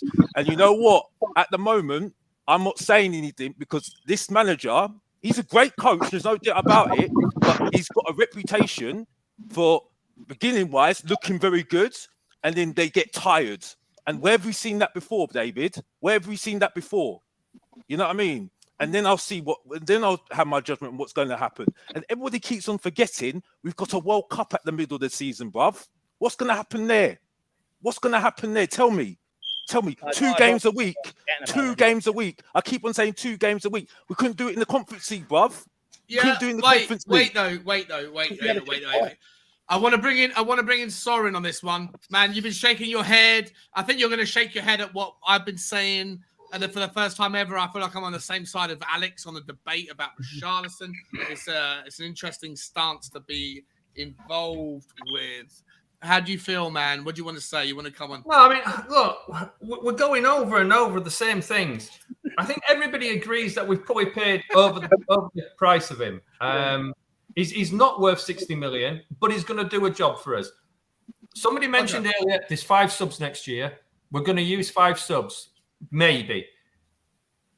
If we don't buy these players now, then what's the point? That's this is where we're going. That it's cost us 60 million. Let's move on. Now, going back to what we was talking about earlier, where we were sort of saying, has Paratici got something in store? Well, if he has, that money will already be set aside for that player. If that's going to happen, if he's got somebody in mind, that money will be there for them. Now, we can all sit here and say, well, yeah, we've spent that. Having an idea with Alex about Forster. Look, we've brought him in to be a backup goalkeeper. He's not here to be first choice. Should we have bought somebody for the future? Possibly. But we've bought somebody for the next 2 years while we've got a goalkeeper in place. Now, it doesn't matter. Well, it does matter what we've spent on him, and I get that, and I get your point totally that we've overspent. He's there to do a job for us. We've tried the free transfers, we've tried the cheap options before. They haven't worked. Doesn't matter whether we think he's top class or not. He's not top class. He's not a top class striker, but he's there to put in one of 3 positions. And if we'd have gone out and bought a number 9, straight striker, spent 60 million, we've still got some other positions to strengthen then. We've strengthened as a squad player, and that's the most important part. He's a squad player, and if it works, he'll cover 3 positions, most likely on the right. That's all we needed. We need to start looking at the back. Okay, mate. Well summarised, and actually, I take your point. We spent an hour talking about the same thing. So I want to move on, and it's a brilliant way, Soren, mate. A brilliant summary. You're absolutely right. We are going round and round in circles, and what you're saying is correct. I want to move on right now to the different segment of the show that I was supposed to bring on an hour and a half ago, but didn't. And it's Homegrown. And Alex, I'm glad you're on, bro, because I did watch your stream yesterday, and it was brilliant. Well, it wasn't your stream. I'm not sure if it was a stream or just an upload, but I watched it as an upload. It was brilliant. And you brought up the homegrown problem, right? And so I'm actually going to let you, if you don't mind, if you're up for it, I'm going to let you lead this conversation, because I do think that from listening to what you said, there probably is an issue with homegrown stuff. And I'm going to let you, can you just basically go through what you went through last night in a couple of minutes and name the players and name the problem? Because I think it's something we do need to discuss. I mean, it's not just a homegrown problem. It's mainly about the foreign players. Well, it is a homegrown thing as well, because I mean, you've got to have 25 players in the squad, but we're well and above over 17 foreign players. And the problem is, it's more in the Champions League than the Premier League, because everybody knows now. And if you have watched Alistair Gold, because Alistair Gold bangs on about it all the time, and you know, I think everybody started to now realise that we've got a problem now because we're in the Champions League, because we weren't really bothered about about it when we were in the Conference League and the Europa League. You know what I mean? So we still had those problems. We had these problems under Poch, and players were left out because we had too many foreign players in the squad, and that's a problem. So at the moment, as it stands, because I think we're going to get Lenglet in, we've got 22 foreign players. That includes, I think it includes Doherty, who's a homegrown player in the Premier League, Davis, Dyer, who's we all know who's a foreign player technically because he came from Portugal's academy. I think now you've got to count Gil, I forgot the African player, which I can't remember at the top of my head as well. Sarr, as well. So you know, if you add those players to the I'll equation, call them out. I'll call them out for you right now. Okay. So as far as I can tell, and anyone else call me out if I'm wrong on this, but I made this list earlier. The homegrown players that we have, homegrown by the Champions League rules: Foster, Sessegnon, Kane, Skip, and Tanganga. I don't think there's anybody else apart from players in the under 23s. Or no Dyer, Dyer as well. No. Dyer's not a homegrown player. Count. Davies doesn't count. He's not a homegrown player in the Premier League. He's not a homegrown player. I need to clear this up because people should know this already. Right? Dyer counts as homegrown for the Premier League. No, he's not a homegrown player. No, he's not a homegrown player. Everybody should know this already. Well, not for the Premier League either. No, he's not a homegrown player. No, he's not, because he came from Portuguese, because it's come from academy. Oh, is it Sporting, man? So he came from academy, a Portuguese academy. So he's a foreign player, technically foreign player. Okay. In the Premier League and the Champions League, and Europe. But Davies and Rodon count for the Premier League, but not for the because they don't count in Europe. You don't count it if you come from Wales, Scotland, or Ireland. It's a stupid rule for me, as far as I'm concerned. Makes sense. Okay, you are a foreign player in Europe. So for the purposes of the argument, let's just focus on the worst case scenario and probably the most important case scenario, which is Champions League. We have 5 homegrowns, which is Foster, Sessegnon, Kane, Skip, and Tanganga. And currently, what's that, KPV?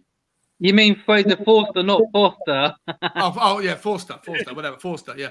And then in the foreign contingent, we have Emerson, Romero, Davies, Dyer, Sanchez, Reguilon, Bentancur, Bissouma, Højbjerg, Sonny, Decky, Mora, Richarlison, Rodon, Bergwijn. He's gone. Rodon. Bergwijn's gone. Rodon's still there. Lloris, Sarr, and Hill. Is there anybody else I'm forgetting, Alex? I think that's it. We're going off the premise that every single one of these players are going to be registered. They're not, and some of them will be out of here. Yeah, The Divine Scarlet might be in there. That's fine. It's fine. Yeah, but Dave, the point I'm that's making is the point I made is in my video is there is absolutely, it's ridiculous that you've got a player. If you've got Ndombele in the squad, you cannot have a guy on 200 bills a week, not in that Champions League squad. That's ridiculous. That is absolutely ridiculous. Why? No, it's ridiculous, bruv. It's ridiculous. Why is it? No, it's ridiculous. If he's not in the team, you cannot have a player. You cannot have a player on 200 bills a week sitting on the bench. No, sitting might as well give up then. Champions League Might as well give up. Champions League. That is ridiculous. That is Might as well absolutely give up, man. ridiculous. Give No, up. it's ridiculous. It's ridiculous. Give up And football. that's it. As simple as that. We are not Manchester City, man. We are not Manchester City. We are not Newcastle. That is ridiculous. Look, Absolutely it's not ridiculous. ideal. And that shows that's a bad indictment of the board, because it's how many times we've gone through this. How many times? You know what I mean? And this is not now down to Prodigy. Yes, he's at fault a little bit as well, but at the same time, previously it's been Daniel Levy and the board that have been messing it up. How many times? And Pochettino said this how many times as well? It's ridiculous. It's not ideal, ridiculous, and that's it. It's not ideal to have someone sitting out of the squad on 200 grand a week. At the end of the day, what has that cunt ever done for us? Absolutely nothing. So it doesn't matter if he's left out. And at the end of the day, look, it does matter, because what about it doesn't now? One second. Name me a time where the club ever failed it. Bruv, we failed it 3 years ago, bruv. We failed it 3 years ago. We failed it. We found it all. Did we register a year, squad bruv? to play 3 years ago? Under Pochettino, bruv. It's historic, bruv. Did we register a squad to play 3 years ago? Oh, I don't know what you're talking about, bruv. Where you Answer my question. It's a simple question. It's a yes or no. Did we put out a squad into the Premier League? Did we register a squad into the Premier League 3 years ago? Yes or no? The answer is yes. Yeah, but I'm not talking about that. I'm talking about Champions. I'm talking about Europe, bruv. The answer is yes, because we wouldn't have been able to play in it. At the end of the day, the club has never, ever, ever, ever failed the Champions League, European, or Premier League squad registration, and they're not going to do it this time. Alex, 1 second. Dave, is it a fair point, though, that currently we have, and I'll take your point, like Ndombele will hopefully not necessarily be part of the squad. Brian Hill will hopefully be loaned out, right? But if we're about to sign Lenglet in, which is I haven't added to the team, and you want Lenglet to play in the Champions League squad, if you can only have 17, even though on a match day you're only going to play 11, right? So it doesn't really matter unless you have serious injuries. Man City done it a few years ago where they registered the 17 and then just registered a load of youth team. Yeah, and that's fine if you get away without injuries, right? But if you register your 25, at the moment we only have 5 homegrown players. Is it? Then you just register 3 youngsters. We done it Can't last you get season. Scarlet and Divine in? Yeah, we done it last season for the Europa Conference League. My point is, we never failed the European registration before. So you're not worried at all. You're not worried at all about the foreign. No, of course I'm not. At the end of the day, if there's players left out of the squad and not registered, it's off their own doing on what they've done on a pitch for Tottenham Hotspur. I'm not going to reward them with Champions League just because they're on 200 grand a week, because they're on, they're on 200 grand a week and we pay massive money for them. At the end of the day, they've done nothing to deserve it. When they were here, we didn't qualify for Champions League. When they left, we did. So if they're left out of the squad, tough titties. And in fact, what it might do is when the closing part of the window comes, they might actually sit there and realize and be like, holy shit, I'm not in any of the squads. I'm not going to play. Now I will get my agent to get his ass in gear, and I will get him to find me a move out of here. Well, I mean, the thing with Ndombele is if Conte don't want to play him, what's the point of putting him on a bench just because he's on a lot of money? Just leave him at home. If he's not doing the thing for the team, what's the point in taking him? What's the point in registering him? If he don't want to play for the team and he don't want to get his ass into gear, what is the point of having him there? Doesn't matter how much money he's on. We need to get that guy out of the squad. We see. Okay. I thought it was FIFA, Bob. We might be playing FIFA then, Bob. We might as well be playing FIFA. Honestly, the way that you lot are talking. The way you go on sometimes might as well be. Look. No. I'm not playing FIFA. It's reality, Bob. And reality is, I don't know what the nonsense you're talking about. It doesn't matter how much money he's on. If he's not doing it for the team, there is no point in playing him. if he no, I'm sorry, I've got to disagree. I have to disagree. The point I make is okay. If you want to let him go, let him go. That's fine, but you can't have him near the squad. And the point is, you can't have a player on 200 bills a week, okay, not in that Champions League squad, not doing anything. That's not good. That's not good. It's not ideal, but you can do okay, it. and I'm sorry, and I don't think that does any good. That doesn't do any good to the squad morale if he's hanging about. As far as I'm concerned. So you have to let him go. You have to get him out. Because the thing is, though, that's the point I'm making. Somebody else that might do some good for the team. But that's not the point I'm making, though. That's not the point I'm making. You keep on talking about how much money he's but you're making the point about him not doing well for the squad. That's fine. I understand what your point is. But the point I'm making is you've got 17 foreign players that are allowed in that squad. If you don't have those players that are allowed in that squad that can't get in the Champions League, you've got to let them go. There's no point in keeping them around. There's no point. I agree with you there. I agree Absolutely with you. no point. Oh, so there's no point in saying, oh, well, because he's got two, you need to think about the players. No, it's not the point. The point is we need everybody on the same hem sheet. That's the whole point I'm making. He's not. And there's no point. There's no point in keeping him around if he's going to do that, isn't it? Giving him a spot on that squad when somebody else could be in that squad that might want to play for the team. But Bob, that's not the point I'm making. The point I'm making is that you've got somebody on 200 bills a week. You've got someone on 200 bills a week. You've got Lo Celso there as well.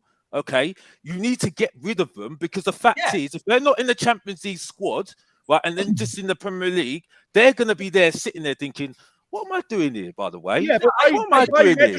I don't really care, really. Tottenham will do well. We do need to get rid of him, and we need to get rid of him quick. But if he's still there, just because he's there and he's on 200 grand a week, we do not put him in the Champions League squad. But not only that, if we register them, it's only incentive for these guys to stay hanging around. If you don't register them, it's incentive for them to get their age, to find them and move out. Boys, before we go any further, there's a couple of people that have to drop off. And what I want to do is I want to offer them a chance to answer this question before they go. Right, I'm gonna give them a chance to plug their channels. But before they do, to Bobby and to Brian Daigle, what I want you to do is tell me when I'm going to show you a video right now, and I want you to prepare yourself for the answer. Listen to the video and then tell me the name of a player that you would like to be hearing that are linked to Tottenham to do what this guy's saying in the video. When you start hearing people like that say things like that, that gives me a fucking hard on. Okay. Who is it that you, Bobby, would like to have that kind of feeling about being linked with Tottenham before the end of the summer? I've said many a times, Hakimi makes my nipples erect. So for me, it's Hakimi, man. Hakimi's the one for me. Not realistic, probably isn't nowhere near realistic. If it wasn't for him, then I don't know, man. It'd have to be a Bastoni or a Gvardiol for me. But okay. what would give me a hard on? Definitely Hakimi. Love it, man. Bob Spur TV is in the comments. There's still 260 odd people that are watching on the show, and then there's a bunch more on other channels. Bobby, what's coming up on your show, my friend? And when's the next time people can see you? Yeah, in the wall Saturday night. Got guest hosts. Who those guests are, I think it's Ben and Coover, Ben Kaufman and Coover, but yet to be confirmed. And then Sunday I will be doing a True Talk show. There's not many things. Without putting dampener on things, as you all know, I'd gone through a bit of a rough stint earlier in the year. People don't see the effects or after effects of what it's like to live a life after a coma, and there's not many things out there for people to go to for support. You got psychologists, etc., but you are put within a frame of everything else. You know, it's not specifically for coma victims or coma experience people who've experienced coma. So I'll be doing something on Sunday where hopefully other people who can share the same experience, want to talk, can come on and share the experience. And if I bring a bit of unified solace and calm amongst us all, then so be it. So you know what, I'm not sure. I'll do anything when it comes to helping people who've been involved within the NHS and suffered any form of illness. So yeah, we're touching on that on Sunday. Love it, man. Love it, absolutely, mate. Adore you, and thank you so much for coming on and being a part of the nonsense that is this channel today. And mate, I appreciate you, ladies and gentlemen. Get on to Bob Spur TV, and the link is in the chat. Cheers, Bobby. Big up. Nice to meet you, Soren. Goodbye, mate. See you later, Dave. See you, KP. And it's live. Alex, Brian, and Bill. Get some clothes on, mate. See you later. See you later, man. Brian, I think you also have to leave, so I'm going to ask you the same question, my friend. What is it going to take for you? When you start hearing people like that say things like that, that gives me a fucking hard on. Who is it? Who is it? Who is it you want to hear about, bro? It's so frustrating because I was going to say Hakimi, and then when Bob said Hakimi, I said I've got one more in the locker, and it was Bastoni. Yeah. And then he just went and said, "That's a fuck's sake." So if it's not them two, then I would have to say Bremer. I would have to say him coming in. Just the thought of the options with Lenglet, Bremer, or a Bastoni, and Romero. I mean, we talk about how good our defence was with Toby and Jan. That three will just be a colossus and just incredible. So again, as you can see, it's across the back line now. We're done. We're done up front. If you're looking at up front, we're done. Everything's taken care of. We're sorted. It's just that creative midfielder and a couple of defenders that we need, and then we're good to go. Yeah. I totally agree, mate. I totally agree. I think we're coming to the point in the show where a lot of people want to sort of jump off. Mate, Brian, let me get your show up. What's happening on Tottenham on tour? Yeah, well, we just did a live. We didn't realise you were live, and we went live just after you, so we apologise for that. We don't like to try and step on people's toes. That's okay, my friend. So yeah, we did that, and then Ben from We Are Tottenham TV popped on for a large part of it, so that was good. There's a lot coming your way for the new season. We've got about 3 or 4 new regular shows that will be lined up. There is a lot of stuff going. We're actually having a big meeting next Wednesday to discuss what we're doing, how we're doing it, when we start doing it. So it's all going to be good stuff. A big year for Tottenham on tour. Mate, absolutely adore you, buddy. Thank you for coming on. I didn't know that we were going live at the same time as you, so sorry if we trod on your... No, you went before us, bro. You went before us. So it was our bad. It was our bad. But I just want to say, Soren and Phil, it was great meeting you, buddies. David, check your WhatsApp. Alex, love you to pieces. It's me. It's KPV. It's live. Cheers, Brian. Love that, man. Love that, my friend. Also, I think Kyle's... Oh, he's just dropped off as well. I didn't get a chance to say goodbye to him. I saw him in the private message saying he was going as well. Okay, well, we're down to 5. We're down to a reasonable point. Ladies and gentlemen, we're not going for too much longer. We're going for 3 hours and 20 minutes already. But I do want to ask you, who would you want? Let's play the same game. Phil, we haven't heard from you for a while, man. Who would be your, hard-on signing? I'd say Hakimi top, and then De Ligt centre-back. De Ligt. He's available. Chelsea are after him. Yeah, De Ligt, Romero, and Lenglet or Dyer. Not bad. Happy days. Yeah. Sounds delightful. It does sound intriguing. Soren, who's your hard-on signing? I'm going to be predictable and go with Bastoni or Bremer. I don't see Hakimi ever coming to us. It's got to be one of them two. Is there anybody in the right wing back spot? That's not Hakimi that's better than Spence that you're going to get excited about? Not that's really popping in the head, to be honest with you, because I'm not excited about Spence, but I see the reasoning behind getting him. I kind of, like I say, I think we need that either centre back or left centre back, and we need to put a little bit of pace in there, a little bit more beef. We want another Romero. You know, we want that guy who's going to come in there and kick the shins, you know, do the dirty business and stand there and say, you ain't getting past me, mate. You know, we need something like that, and we need something for the future. And as much as when we said earlier about Davis being absolutely fantastic last season, he hasn't got that bite about him. He's too nice a person in a sense. We need another defender with some bite. And that's where I think we need to go. So Bastoni would be my number one choice. Okay. Before I come to Dave and to Alex this one, boys and girls in the comments, there's still 240 of you that are still watching, and there's only 170 likes. I haven't asked for a like. I've been very patient. I haven't asked for a single like the whole show. And you've done it. 100% of you have done it just because you feel the need, and I really appreciate that. But if you don't mind, the rest of you that haven't yet, could you just massage it? Could you brutalize it? Could you like adopt it as a second cousin? I don't mind however you want to feel about it, but could you just tap that button? It would mean the world to me. Thank you so much. And hit the subscribe button and the notification bell if you haven't already, as we are trying to move towards 3,000 subscribers. Dave, what's your cherry pick, mate? What's your hard on? What's the name that we haven't heard us linked with yet? When you hear it, you go, fuck yeah. Who's that, buddy?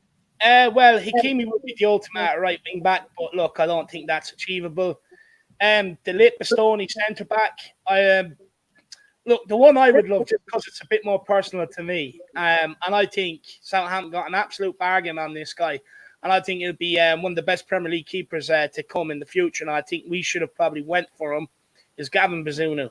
I think his distribution is absolutely unbelievable. You don't even need to have defenders that can play out from the back with that guy in the team. Just give it back to him. He'll ping it to Harry Kane's chest.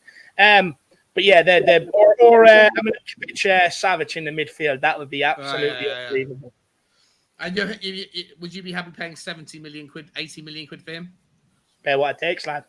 But well, back to the point though, bro. This is why we shouldn't have paid 60 million for Richarlison, because it could have been 30 million quid that we had spare to pay up for a Milinkovic-Savic. But we needed a Richarlison. Yep. Well, time will tell. I'm going to be clipped if Richarlison comes in and bangs a hat trick on his debut in his second game. Because don't forget, ladies and gentlemen, he's already getting paid to sit on his ass in the first game because he's suspended for throwing a flare.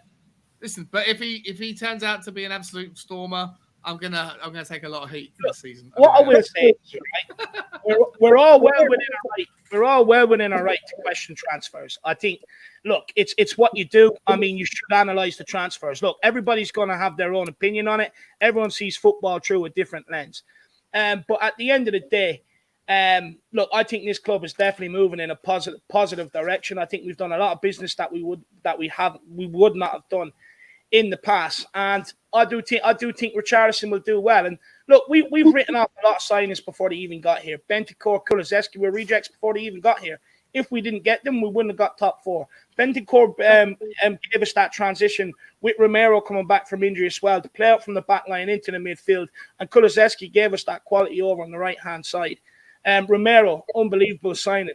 Yes, Paratici has made some mistakes. Look, bringing in Nuno, but in fairness, he tried to get Conte in before that. And at the end of the day, Conte didn't want to take Tottenham. So we went with Nuno to see how it would go.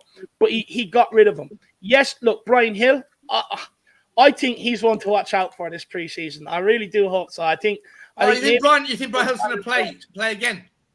I think if there is no loan move for him before the preseason, I think he'll go out there. I think you might see a few minutes. Look, it's down to him what he does with them few minutes. Emerson, look, at the end of the day, for me, I still think he was much better than Serge Aurier in that position. Wow. But where this club is going, I think you've got to trust the signings. We have not seen this level of quality signings come in back to back. You can go through all the windows over the last 10 years and you can pick individuals.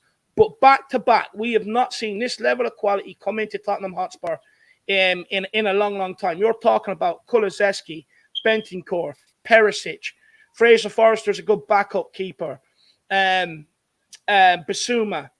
Richarlison, now Clement Lenglet. We have not seen that level of quality come in here back to back. We are pushing the ball out under Antonio Conte to go and challenge next season. It's clear to see that's what we're trying to do. Let's get behind the team. Let's get behind the project, and let's see where it can take us. Because my theory is that too many fans will be sitting there questioning and stuff. And look, I'm not blaming them because it comes from a place of hurt. But I want them to enjoy it before it goes. Yep. Well, listen, mate, I agree with you on 99% of the stuff we talk about, Dave. You know I do. I just don't see it with Richarlison. I don't. And Paddy Hartnett that's in the comments giving me a fucking chance of a bet. Paddy Hartnett saying how many goals do I think? He's saying how many goals do I think Richarlison will get in the Premier League? I think he'll get less than 10. I said 8 on screen. He said I'll put a bet on with you. He'll get more than 9, so 10 or more. If that's in the Premier League, then I'm well up for that bet, and I'll give you evens. If you're up for it, where is he? He hasn't come back. He hasn't come back to me. Paddy, do you want to have a 50 quid bet or a 20 quid bet on Richarlison getting 10 goals or more in the Premier League? I'm happy with that, my friend. I'm sure I could get better odds in the bookies, but I'll do it with you because you're a friend. Ladies and gentlemen, we're going to wrap it up. I think there's not much more to talk about today on the news. We're going for 3.5 hours. I love you all for staying with me. Let me start by saying thank you to the panel, and who haven't I? Dave, Irish Hotspur. What is happening on Irish Hotspur? It must be happening very soon. I think you've got a show this evening, have you not? Yeah. Be going live at 9:30, lad. We'll be talking on Clement, Lenglet. About the safe standing coming back to football grounds. Will it create better atmosphere, better match day going experience? A bit on preseason, a bit on Perisic. A bit on Japhet Tanganga as well. What should we do with him? He's 23 years of age. AC Milan are rumored to be interested. So a lot to go through today as well. The 150 million, even though we haven't gone out and spent massive money on every single position. Are you happy with how shrewd our business has been? And we haven't just gone around and thrown around that 150 million down willy-nilly, that we've actually been smart with it. So a lot to get through tonight, a lot to talk about. If you want more, just head over to the Irish Hotspur, smash that subscribe button. What time is that show, my friend? Half nine tonight. Mate, thank you so much for coming on, Dave. It's been great to see you. Alex, your channel is also in the link. Boys and girls, there's still everyone that's watching. I'm sure everyone knows Dave. I'm sure everyone knows Alex. But if you don't by any chance, their links are in there. Just hit the link, hit the tab, and just hit the subscribe button. It's very simple. Costs you nothing, means the world to everybody else. Alex, your channel is also in the clip there, bro. What's coming up on your show, man? You had a really good show last night. I really enjoyed it. Honestly, I mean that. It was brilliant. So, just to reply to David, and to be honest with you, this is not towards David because me and him have to have a battle one day. That's it. And we'll battle one time. Harry Winks, I'm Harry Kane, lad. There's levels to this. Oh, here we go. Here we go. Digging a hole for himself again, but here we go. But. As I said, Mr. Box Office, by the way, talking like I said, you listen, I talk. That's what I do all the day. You know what I mean? All day long. But here we go. Like I said, to people that say to me that I need to back my team, again, just to repeat myself, my money backs the team every single week. I go to the games every single week. You know what I mean? So, So as far as I'm concerned, people can say to me, back the team, but my objectiveness, I'll give you an exclusive, it's come from the fact that we sat Pochettino and sat Martignol, and since then I've not changed. And I need to see more. You know what I mean? Because when I see Leicester City win the Premier League, and when I see West Ham win the Europa League, and then seeing Leicester City win the FA Cup, there's something wrong here. You know what I mean? So I need to see more. You know what I mean? I get a lot of potential, but I need to see a little bit more. You know what I mean? Until I change my mind, and that's it. And it will not change. And anybody can go at me all day long. But like I said, the municipal lyrical genius will keep on going all day long. You know what I mean? So I don't really care. So that's it. Simple as that. Like I said, hopefully maybe do a stream later on today. Maybe. But yeah, it's Alex THSC, and that's it. And like I say, truth hurts. Alex, Love you coming on, bro. Love you all. You're always you are box office. Whether or not you should be box office or not is everyone's take. But I love you, man. You always bring attention and fire with your It points. doesn't really matter, Bob, because at the end of the day, Bob, they can do it all day long, Bob. But it's great. People talking, I make statements, like I said, all day long. You know what I mean? So that's all I need to say, and that's it. And all day long, and that's it. And that's end of, and that's it, done. And that's it. You certainly bring attention, man. And I love you. You always come on again, and I really appreciate you coming on today. Let's go to Phil, mate. Thank you so much for bringing the heat as well, bro. Your opinion's always welcome, man. You're always welcome on the show. Please reach out to me, man. You can find me on. Well, if you hang around for 2 seconds when the show finishes, I'll give you my telephone number because I do want you on, and the same to you, Soren, as well. I want to bring you into my WhatsApp group so we can get you on more frequently. Phil, do you have a channel or a Twitter? No, mate. No, just come on to these streaming websites. I've been on the Irish Hotspur as well, Philo. I've been on there a couple of times. So yeah, great show, man. Appreciate it, mate. Well, I appreciate you, mate. You always bring good value, so you're always welcome on the Spurs Talk Show when the channels when the links in the subscription in the top of the comments. Yeah, we'll do. I'll join up as members for both of you. Thank you, man. Appreciate that. But just hang around in the background so I can make sure I can get your number and your details. And the same with you, Soren. Do you have a channel, bro, or anything you want to plug? No. I do a little bit of whiskey stuff, but that's totally none to do with this. But just want to say big up to Mr. Box Office, or is it Cardboard Box Office? I'm not really sure. I'll give you that one. That's a good one. I'll give you that one. He's got more endings than a Lord of the Rings trilogy, that guy. So it's really brilliant entertainment. Wow. Nice way to finish. Love it. But Sorry, do you have a channel or a YouTube channel or Twitter? Anything? No. Like I say, there is a YouTube channel, but it's to do with whiskey. It's nothing to do with anything. There might be people that are interested. So just OCD whiskey. But I mean, my ending. I just want to say, big up the Spurs. Come on, you Spurs. Love it. Go on the Spurs. Love it. All right, guys. Before we hang up, before we hold off, there is a couple of super chats that I just need to get to super quickly at the very end. Ellie is saying Alex backs the team wholeheartedly. People, I see proof when I see him at matches. 100%. She didn't need to do that, but she's the queen. You know what I mean? The queen. So yeah, I don't need to say any more on Ellie. She knows what I feel about her anyway. You know what I mean? So, in a friendly way, by the way, that comes across in a friendly way, because that can come across. Yeah, in a friendly way. Now, yeah. The Queen Ellie also says, and thank you so much, Ellie, for the last minute super chats. It's very, very much appreciated. She's saying this is to keep Bugsy in the splendor she's used to towards her premium dog food. Yeah. I go to there's a pet store around the corner, and every time I go for a walk, I nip in there and get a new little toy to bite and play with, or some sweets. So, Ellie, I really appreciate that, and Bugsy will absolutely get the benefit of it. Thank you so much. Thank you so much also to, let me just quickly call it out, Moondog, who started the show going with the super chats, to Wolves F1, F-I, I still don't know what the last letter is, F-I, I think it is. F1 is it? So it's not F1, and it's definitely not Florida. So I think it's F-I. I think it's capital F-I, but I don't know why. The Americanka, to you, my love. Thank you so much for the super chat as well. Sebas Wolf, absolute legend, my man. To XOGX Low One, saying Spence will be Grealish 2.0.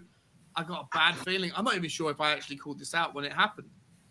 If I didn't, I'm really sorry. I don't think I did call this one out. I'm sorry, mate. I must have missed it, but I'll make it up to you next time. Come on next time, and I will 100% call you out. But thank you so much for the super chat.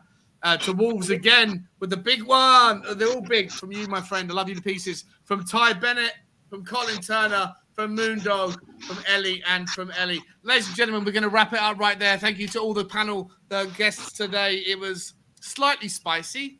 It wasn't too spicy. It wasn't a savage stream, but it was slightly spicy. And get over to Irish Hotspur at 9:30. What time is it, Dave? 9:30, Big Mac.